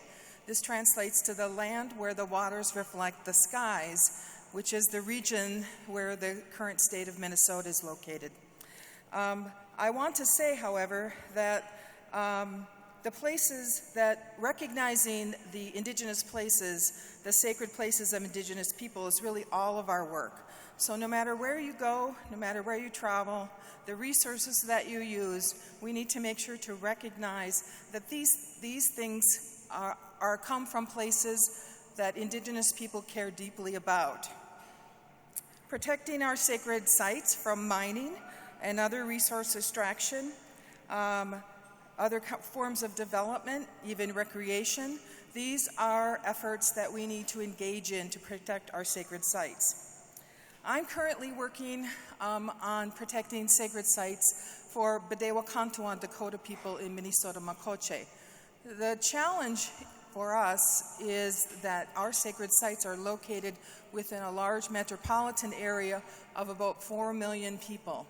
So to have our sacred sites within a huge city of Minneapolis-St. Paul area makes things very challenging to protect our sites. And beyond just protecting sites, we are very interested as Dakota people in accessing our sacred sites. Our spiritual practices connect us to specific places within our homelands, and access to these places and the continued use of these places is central to living into our Dakota roles and responsibilities. So some of the places that I am working on protecting and accessing would be Bede, Minnesota, which is the confluence of the Chacha Wakpa and the Minnesota Wakpa, the Mississippi River and the Minnesota River. This is a place of our origin. This is within the Twin Cities area. Additionally, we're protecting Wakantipi, a dwelling of the sacred, which is a cave in the Twin Cities area. Ohea Wahi, we call the hill much visited. Mini Oe Sni, which is a spring of cold fresh water that we want to protect. And Daku Wakantipi, the dwelling of something sacred. This is a dwelling of spiritual beings that live in this place. All of these sacred places are within the Twin Cities area in Minnesota. Now, we remember these places not solely because we have a historical interest in these places, but we remember them because we continue to have a relationship with these places. This is not something that exists in the past. Contemporary Dakota people engage with these places all the time. Now, the idea of this relationship, the relationship and the responsibility we have to our sacred places, is firmly embedded in our Dakota Wichocha, our Dakota ways of life. And I want to share with you 3 examples of our teachings that might be beneficial to you, and I think many Indigenous peoples share. The first one is this concept called Mitakuye Oas'i. It means all my relations. And I'd be grateful if you could join me. I'll say it once slow. Mitakuye Oas'i. Hechatu, washte. This means all are my relatives, or all are my relations. And in this phrase, in this concept, who are these relatives that we're referring to? It's not just Dakota people, it's not just Indigenous people, it's really all humans, animals, plants, the land, the rocks, the water, the stars, and the spirits that live in these places. These are the relatives that we're referring to. The way it was explained to me as a child is this refers to everything that is seen and unseen. So embedded in this ethic of relationality is recognition of a shared responsibility of reciprocity and interconnectedness. What I was taught was to be a good Dakota is to be a good relative. The second concept I want to talk about is really the name for our nation and our language, and that word is Dakota. So can you say that with me? Dakota, Hechatu. Dakota means ally. This concept is crucial to our success and our survival as Dakota people. We develop allies through relationship building with lasting repercussions. When the relationships suffer and are strained, our well-being, even our survival, is in jeopardy. The last concept I want to talk about is the concept of an ikche wichashta. Let me say that one more time and you can join me. Ikche wichashta. Hechatu. Ikche wichashta translates to common man or common person. We have a tendency to think in English of commoners as being sort of a status that is lower. And this is the opposite. In Dakota way of understanding things, we strive, we struggle, we work to become an Ikche Wichashta. We work our whole lives to sort of live into this Ikche Wichashta, this common person. Now, our efforts as individuals are significant, but only in how they contribute to the well-being of the community. Our efforts include working to become a true human being. This is what Ikche Wichashta means, a true human being. We strive to live into and honor our humanity, our relatives, all of our relatives, including the trees, the plants, the spirits, the rocks. They're all trying to live into their own state of being and their own ways of life. This also means recognizing and addressing the way we have dehumanized and the way we have been dehumanized. These Dakota philosophical orientations can inform our work. Creating healthy and balanced communities is really our shared work.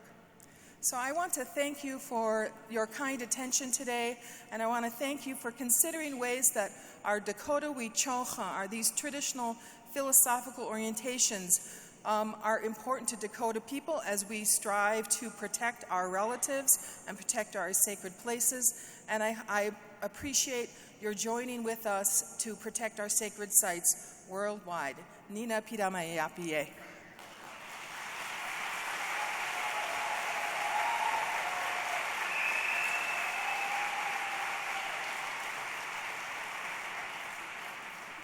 Thank you, Darlene St. Clair. Now it's been offered to me to lead us through an Indigenous Peoples Declaration of Action and a call to commitment.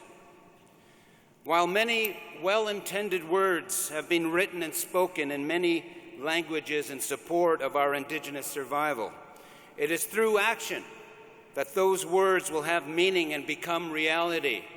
We are creators of our reality. With words without action is like a ceremony without purpose. So I call upon you, and we Indigenous people call upon all of you, brothers and sisters of conscience, to declare with us these commitments to action. Recognition and respect of Indigenous peoples' rights to exist. We, Mother Earth medicine people, can call for an end to the proselytization by the monolithic religions and claim our equal status with the major religions of the world. We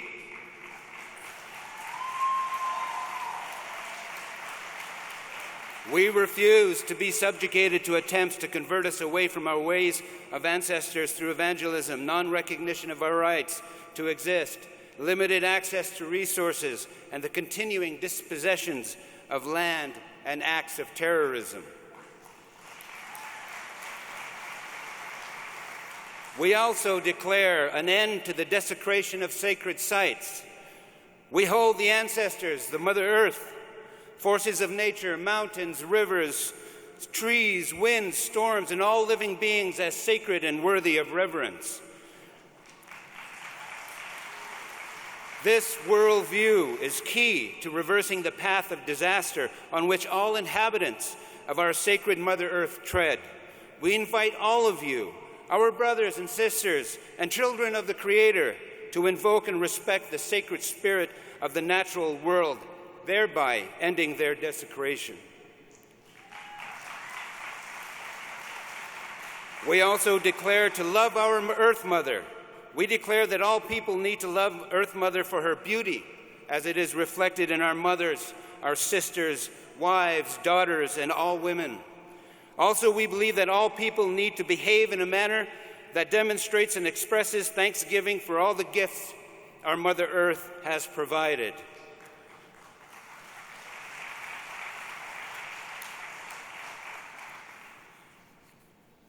On behalf of those who believe without foundation in the original ancient faith traditions, which teaches that they have a guide to knowledge of the future, we plead and beg all God's children to make life here upon our Mother, Heaven. We welcome and encourage all our brothers and sisters from faith traditions to convert all of mankind to love our Mother Earth, for we are one with her. By reclaiming this love, we reclaim our hearts of our humanity. We also declare the repudiation of the doctrine of discovery. We call upon Pope Francis and the Vatican publicly to acknowledge and repudiate the papal decrees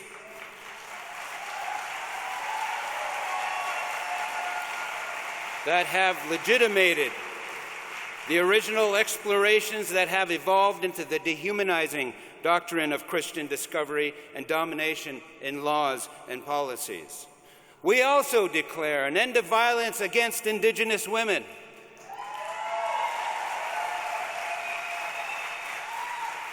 We honor women as the earth's expression of herself and her beauty of creation made manifest amongst us. Women are life givers, they're healers, they are leaders, and so much more that it's central to every well-being of every nation on Mother Earth. Violence against women is violence against us all and our future. And finally, the end of violence against Indigenous people. We call for an end to all forms of violence against all Indigenous peoples and their descendants. This includes institutional violence, cultural oppression, colonialism, subjugation, murder, and lack of access to basic human rights.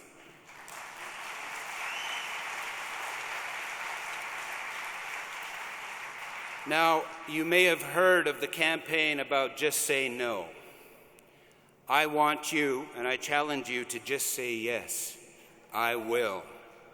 So here's how you can make these commitments become real. And I ask each one of you to join me in saying, yes, I will. To make a personal commitment to become informed about issues affecting Indigenous peoples. Know what they stand for. Yes, I will. Reach out and connect with Indigenous peoples and organizations in your region and offer support. Yes, I will. Make an organizational commitment to develop partnerships between Indigenous organizations on common ground issues and programs. Yes, I will. Join the Indigenous organizations on common front issues. Yes, I will. Do work on policy changes that support Indigenous-based policy changes for social justice for Indigenous people. Yes, I will. Support the call for the full implementation of the UN Declaration of the Rights of Indigenous People on a national, regional, and local level. Yes, I will. And for a change, do not let media influence you. You become the influence of media. Encourage local, national, and regional media outlets to do in-depth reporting on more Indigenous issues. Tell them to go beyond the notion of if it bleeds, it leads. Yes, I will. And call upon media to include Indigenous perspectives on news reporting on Indigenous peoples and their issues. Yes, I will. Thank you for your commitments. Thank you for listening. Now, I would like to take the honor of introducing Uncle Anjagak. Anjagak Angakorsuak is a shaman, a leader, a healer, a storyteller, and a carrier of the wind drum. He is an Eskimo or Inuit Kalalit elder whose family belongs to the traditional healers of the far north from Kalalit Nunanat, I hope I said that right, in Greenland. His name means the man who looks like his uncle. And uncle is frequently called to bridge the boundaries of cultures and faith in people young and old. Aye, aye. Thank you.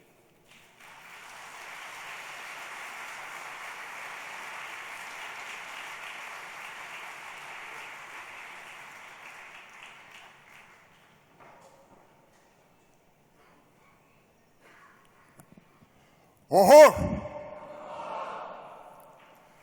My name is Angangap, and it means the man who looks like his uncle. And I do.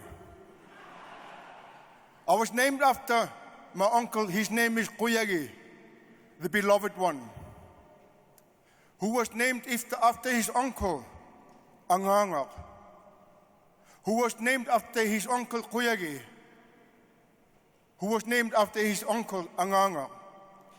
So I'm pretty old. We became aware of my name back in the beginning of the 1700s.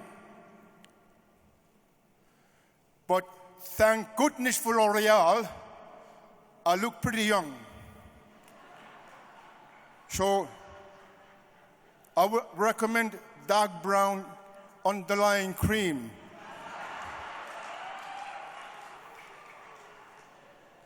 I come from a country called Galatlit Nunat, which means the land of the people. It's on top of the world in Greenland.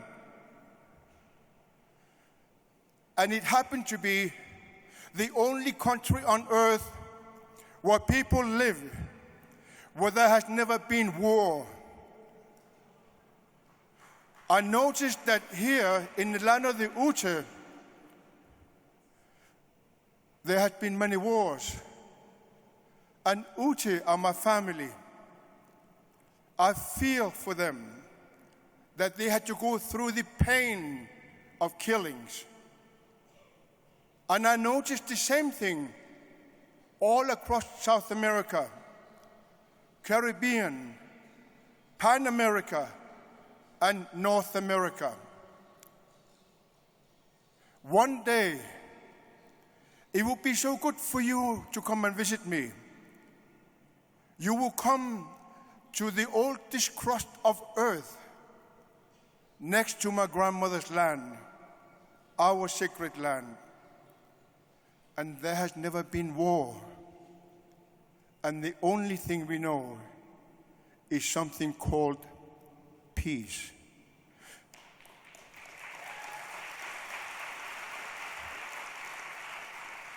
It is actually spelled P-E-A-C-E.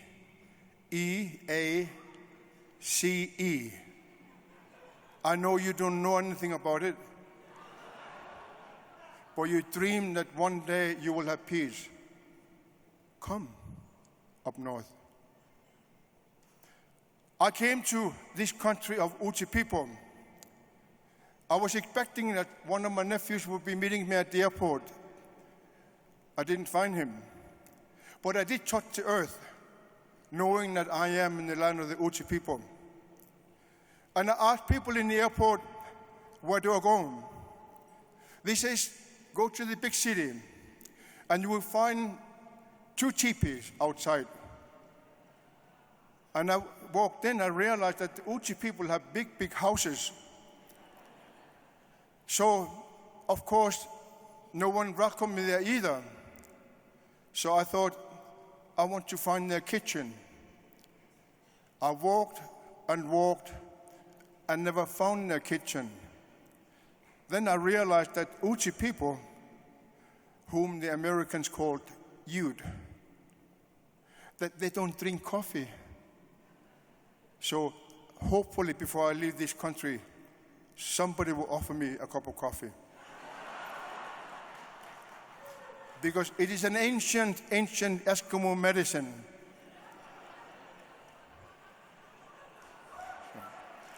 Oh. I wanted to talk to you a little bit about, I don't know very much, but have you heard about something called climate change? Have you? I don't think so. How can you know about climate change when you have not been to my country? That is the ground zero of climate change. This is the first place on earth where we feel the impact of the way you live in the United States of America. And the way you lived has not been very good. It is as though the people of the United States have forgotten that they are the caretakers and custodians of Mother Earth. And they haven't got a clue about it. I met an American coming from Colorado back home in Greenland. He was sitting alone in the airport. I went and greeted him, introduced myself, and asked him, where are you from? Oh, I'm from the Colorado Mountains. Oh, welcome home to my country. I've been here for 19 summers to study the big ice. Oh, you must have then talked to my elders. Oh, no. Those Eskimos, they know nothing about the ice. I went to school and studied the ice. That's the time when I became upset. Nobody ever speaks about my elders like that. Did you know that my people of Greenland, we are the only ones living on Earth with a big ice? So I told this young man who'd been there for 19 times, said, go and talk to them. They know more about the ice than you will ever know in your lifetimes to come. And the man cried. I made him cry. I didn't want to. But he cried because he became embarrassed to realize that he knows nothing about the ice compared to the Eskimos, because he only comes in the summertime for a month. Then he called himself an expert. I don't want to live in that energy anymore. I came to the city of the Salt Lake to find someone, just someone, who would be willing to be the hope for the people of this country or for the rest of the world. Why? It is too late. You cannot, and I will repeat it, you cannot stop the melting of the big ice. It is too late. When I was born the other day, the big ice was more than 5 kilometers thick. Now that I have become one of the elders, 3 kilometers has melted away. That's in 68 years. 2 miles has melted. And all that frozen water has become liquid and is now in the ocean. The moment the ocean begins to warm up, just mere degree, it will swell for more than 2 meters, which is more than 7 feet. And it does not matter if you believe it or not. It does not matter. It is now time, because it is too late, to become the hope. It upset me so much when I traveled the world, and I have traveled the world more than you can imagine, to talk about the climate change. People will come up to me and say, "Oh, poor polar bear. There will be no more ice for her." Let me tell you, polar bear, Nanok, my animal, I am a polar bear. She can live from the cold to the hot, 200 Celsius. The humans of America and the rest of the world can only live in 100 Celsius. So the chances for the Nanok, the polar bear, to survive is far, far greater than you will ever do.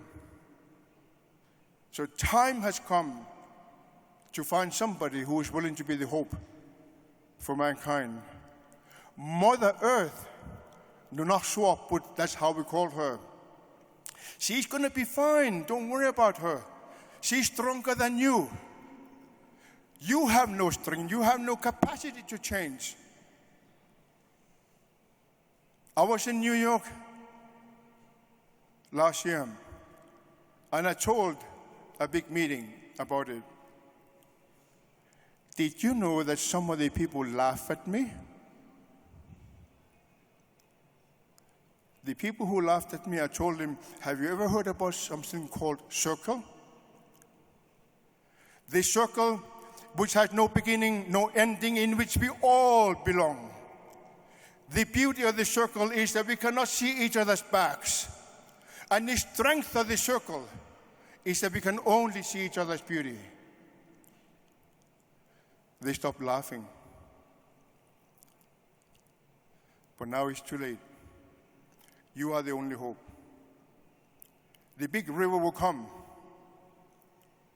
and it does not matter anymore if you believe it or not. It will come. When she comes, there has to be someone who's a hope. Because the new world which will come need people who understand the beauty of the spirit of the humans. Animal world, she will be fine. Some will disappear, as they always have. Some will survive and evolve, like the polar bear. She now is mating with the brown bears. So the new species of bear has come, who knows how to live on the land, on the ice. So animal world would be fine. Don't worry about the animal world. The plant world will survive. Don't worry about the plant world. They will be fine. It's you. You who need to be that hope. If not, most of us will perish. We are now 7.5 billion people of us on Mother Earth. Billions of them will die away. And there's nothing you can do. Nothing. Absolutely nothing you can do. Manhattan will disappear. I hope you will sell your condominium tomorrow. You better do it now while you have a chance. I hope you will sell your house downtown Boston, or in London, or in Paris, in Florida. Please sell your house now, where they will disappear. You, the three of you in the front here, in your lifetime, Manhattan will sink. In your lifetime. You look like you'll be about 80 years old. Is it true? No. What kind of creams do you use? Oh, I want the name of it. So, in your lifetime, all these places will disappear. Why? The water is in the ocean now. It is. And it does not matter anymore if you believe it or not. It doesn't matter. It's too late. So now become the hope. Please, when you see somebody from the land of the Uche, greet them from the uncle from the top of the world, because I haven't had a chance to greet one of them. But also, I would like to call on the ancestors, because without their help, you and I are helpless. So I would like to call the ancestors of the Uche people and all the other tribes on this little country called United States of America and Canada and all the Pan America and the Caribbean and South America where red people live. I would like to call the ancestors, because without them, you and I, we can do very little. I would like my ancestors to meet your ancestors, and hopefully they will make you aware of yourself, of how you need to change by stop talking and take action for change. Did you know that I have attended meetings in 67 countries, in thousands of cities? I am tired of meetings. I am exhausted going to meetings because no one ever changes. But I want and I need for you and I to change. If we don't change, in the Eastern Door, where the children and newborns and those yet to be born will not have guidance, there will be nobody to guide them. They will repeat the same pain as you have gone through. So that's why I came here, to talk about hope. I hope and I pray, and I hope and pray again that you, one of you, will become the hope for mankind. My beloved grandmother, she went to a big mountain back at the last century, over 100 years ago. I grew up knowing the story that when she got to the top of the mountain, she saw that there's only one earth. And you and I are her citizen. And she said, then she looked up to the sky and she saw there was only one sun and that there was only one moon. And you are the citizens of that land. We call it Mother Earth. And she needs hope. The people needs hope. Without that hope, billions will vanish. Will you have that in your conscious mind? I don't want to do that. I need all the help I can get. We need each other's help. We need each other. So those who stand up, I will consider them to be the ones who want to be the hope. Listen to the prayer calling the ancestors. This is my instrument.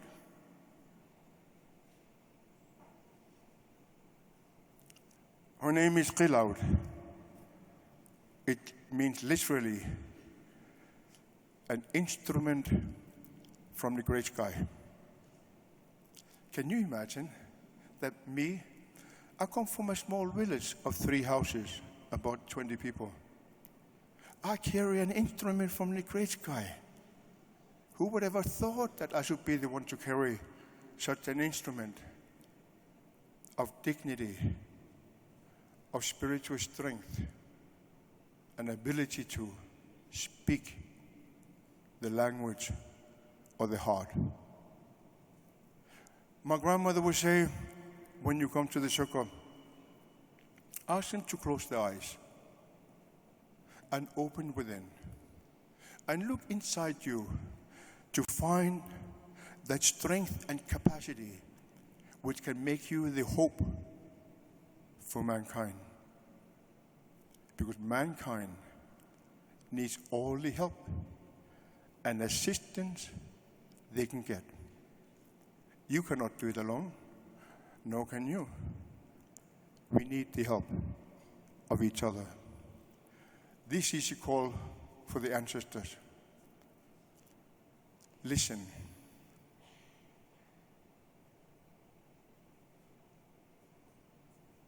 Oh-ho! Oh-ho! Oh-ho! Oh-ho! Oh-ho! Oh-ho!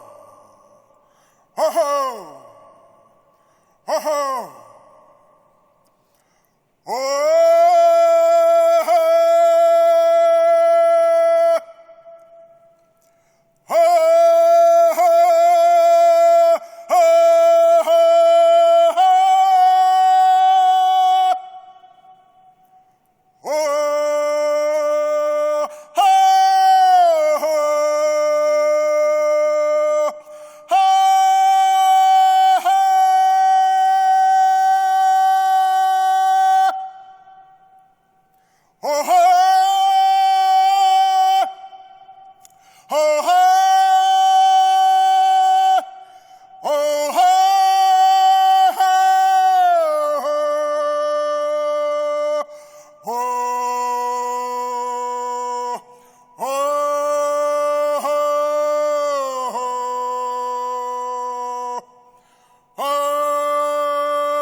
ho!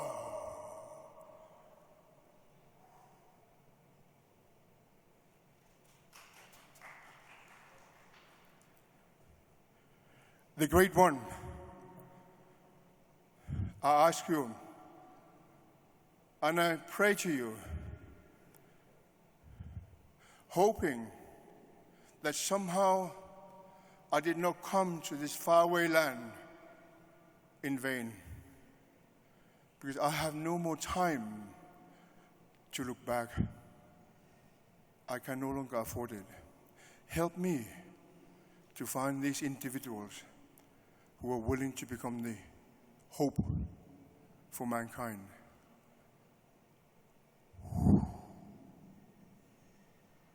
Oh ho!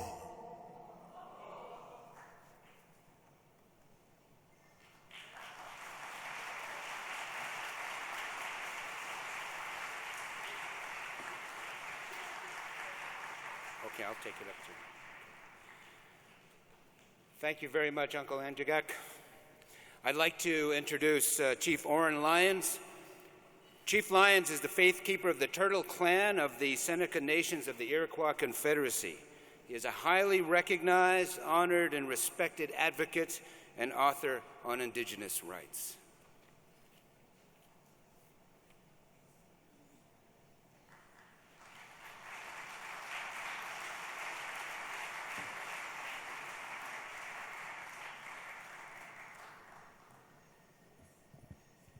Saguli. Nawahaskano. So our greeting means thank you for being well. Ishana Dogus. I just said, you're the best. Is that true? And you are. So,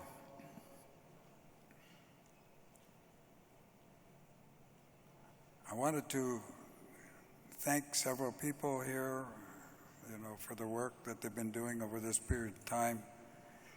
First of all, the Parliament for giving us this time for our people to speak. Our people being the native people here, this Turtle Island. And also, I want to thank the fire keepers who have been keeping that fire going. And they've done a very good job.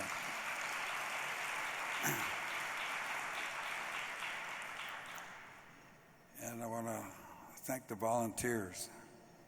These volunteers,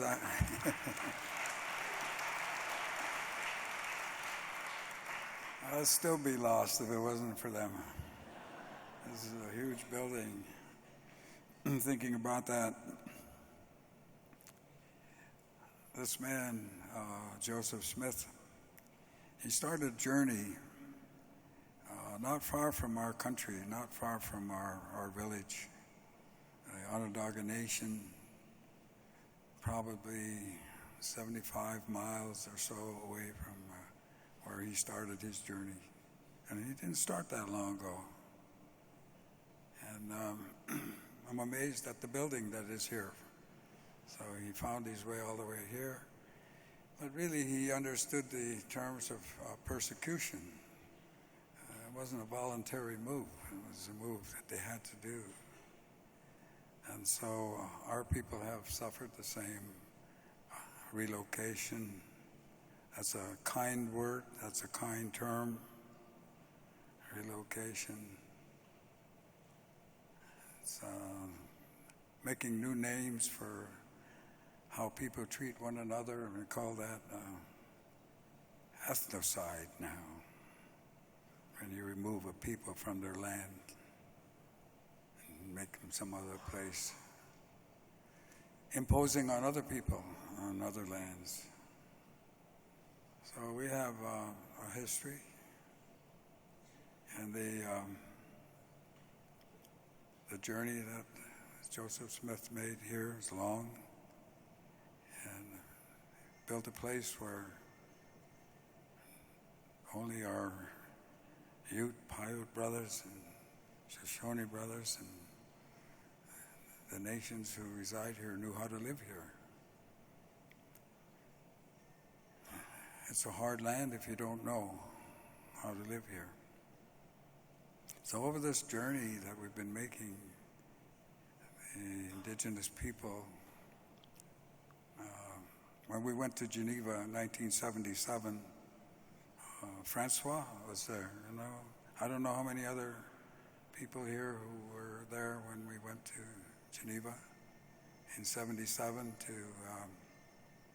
on a quest for justice for our people, trying to find a place that would listen to our stories.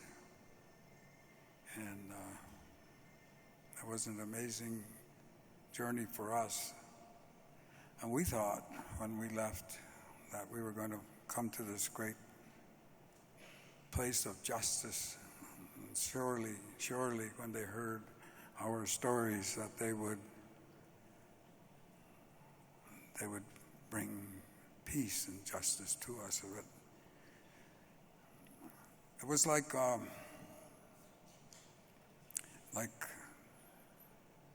the Wizard of Oz. We were going to Oz, and Oz knew everything, the all-knowing. And we got there, and it was very similar. It was very similar. The wizard wasn't all that smart, and he was instructing us, you know, or instructing Dorothy on how to get back home. And he said, the problem lies to the west. And there were witches in that story, and had the good witch of the north. And you heard about the good witch of the south, but you didn't see her. And then you heard about the wicked witch of the west. And the wicked witch of the east was killed when a house landed right on her. So there's a corollary there about the wicked witch of the west, and who was that? And what was the purpose of that story? And who wrote that story? Mr. Baum, who grew up about 20 miles away from Onondaga Nation. And he didn't like our people. He didn't like Indians. He turned out to be, you know, an editor for Rapid City News. And he was writing about what they had to do with these native people. And he wrote the story of Oz. And what was the wicked witch? And how was she conquered, I would say? How was she defeated? Everybody knows the story about the Wizard of Oz, right? You know the story. And she was conquered. Well, it was quite a journey Dorothy had. And she was having to deal with the Wicked Witch's support group, or minions. And who were they? They were flying monkeys. And who was the Tin Man? And who was the Scarecrow? Well, Scarecrow represented the farmers, didn't have any brains. And the Tin Man represented labor, didn't have any heart. And Dorothy represented American people. And the whole idea of Kansas was to bring water to Kansas. And that was the whole idea. In order to do that, you had to defeat the Wicked Witch of the West. And who was the Wicked Witch of the West? Well, nature. Nature. You're going to defeat nature. That was the mindset of the times. We're talking 1890. And who was the minions then supporting the Wicked Witch of the West? Well, they were flying monkeys, you remember? And guess who they were?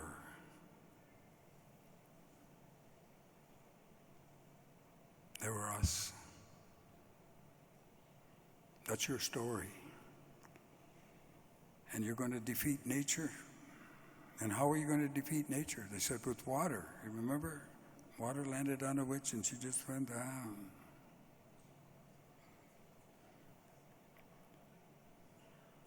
That's a good fairy tale, if you look at it that way. But if you look at it with the intent that was written for at the time, then you understand. Because there wasn't any media then. There was only written words. No radio, no TV. So those written words were very, very important, and they know how to do that. So anyway, here we are. Nature not defeated. Nature is coming pretty hard right now. The wicked witch is not so wicked. And I always appreciate the fact that we have this relationship with the whole earth and all of the animals of the earth, and monkeys are good relatives. All the natural world, lives in a state of grace. They do what they're supposed to do. They live in a state of grace. It's just us who have the option. It's just us who can be good or bad every day. There's a spiritual center we have. It's right down here. And the whole idea is don't get too far this way, don't get too far that way every day. Because we have that option. And, with 85 years of experience of living here, I've exercised that option on both sides. So I know how powerful it can be. And so the discussion that has been going on here, and I'm so pleased that our people have an opportunity to speak for themselves and to present themselves and to understand that, yes, we do work with nature. Yes, we do. Indeed, we do. And we understand that authority. And we understand the spiritual forces behind that as well. We're old people. We've been here a long time. And I'm always pleased to hear our elders when they speak. My brother here, and he opened this morning. It makes me feel good because he's speaking on our behalf. And we speak on behalf of the natural world. That's who we are. We do ceremonies. We do them good. We know how, and we do them. Right now, in the longhouses of the Iroquois, a ceremony going on as we speak right now.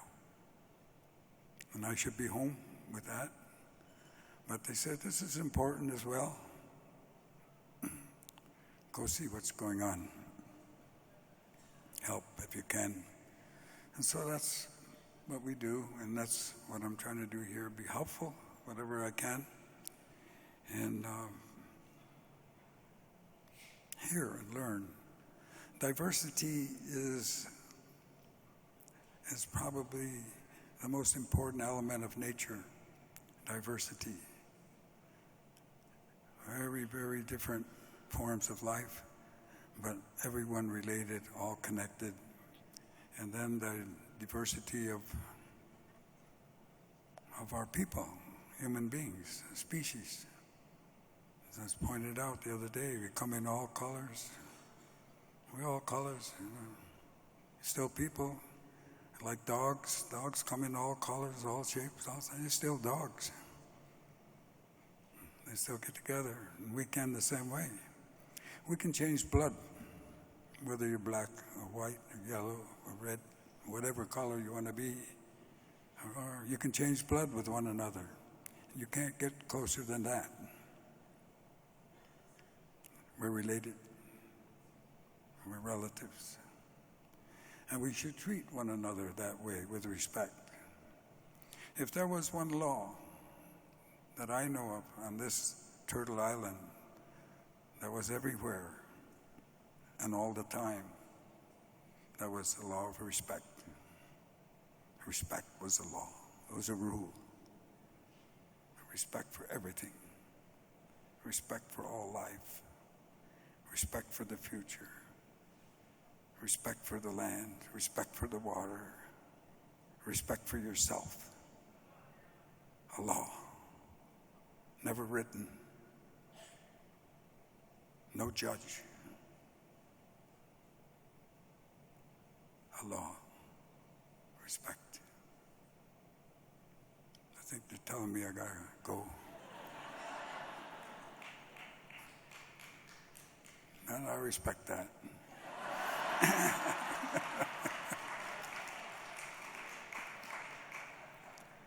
But for you people here who have stood the course of these days, you saw the diversity, you saw the many cultures and songs. It was a great evening last night, you know, at the Tabernacle. Is it the Tabernacle? I call it. Beautiful event. All the women, children, singing, cultures, dances. And it was like that here. I saw so many people. I learned. And I saw our own people. I saw our own people stand.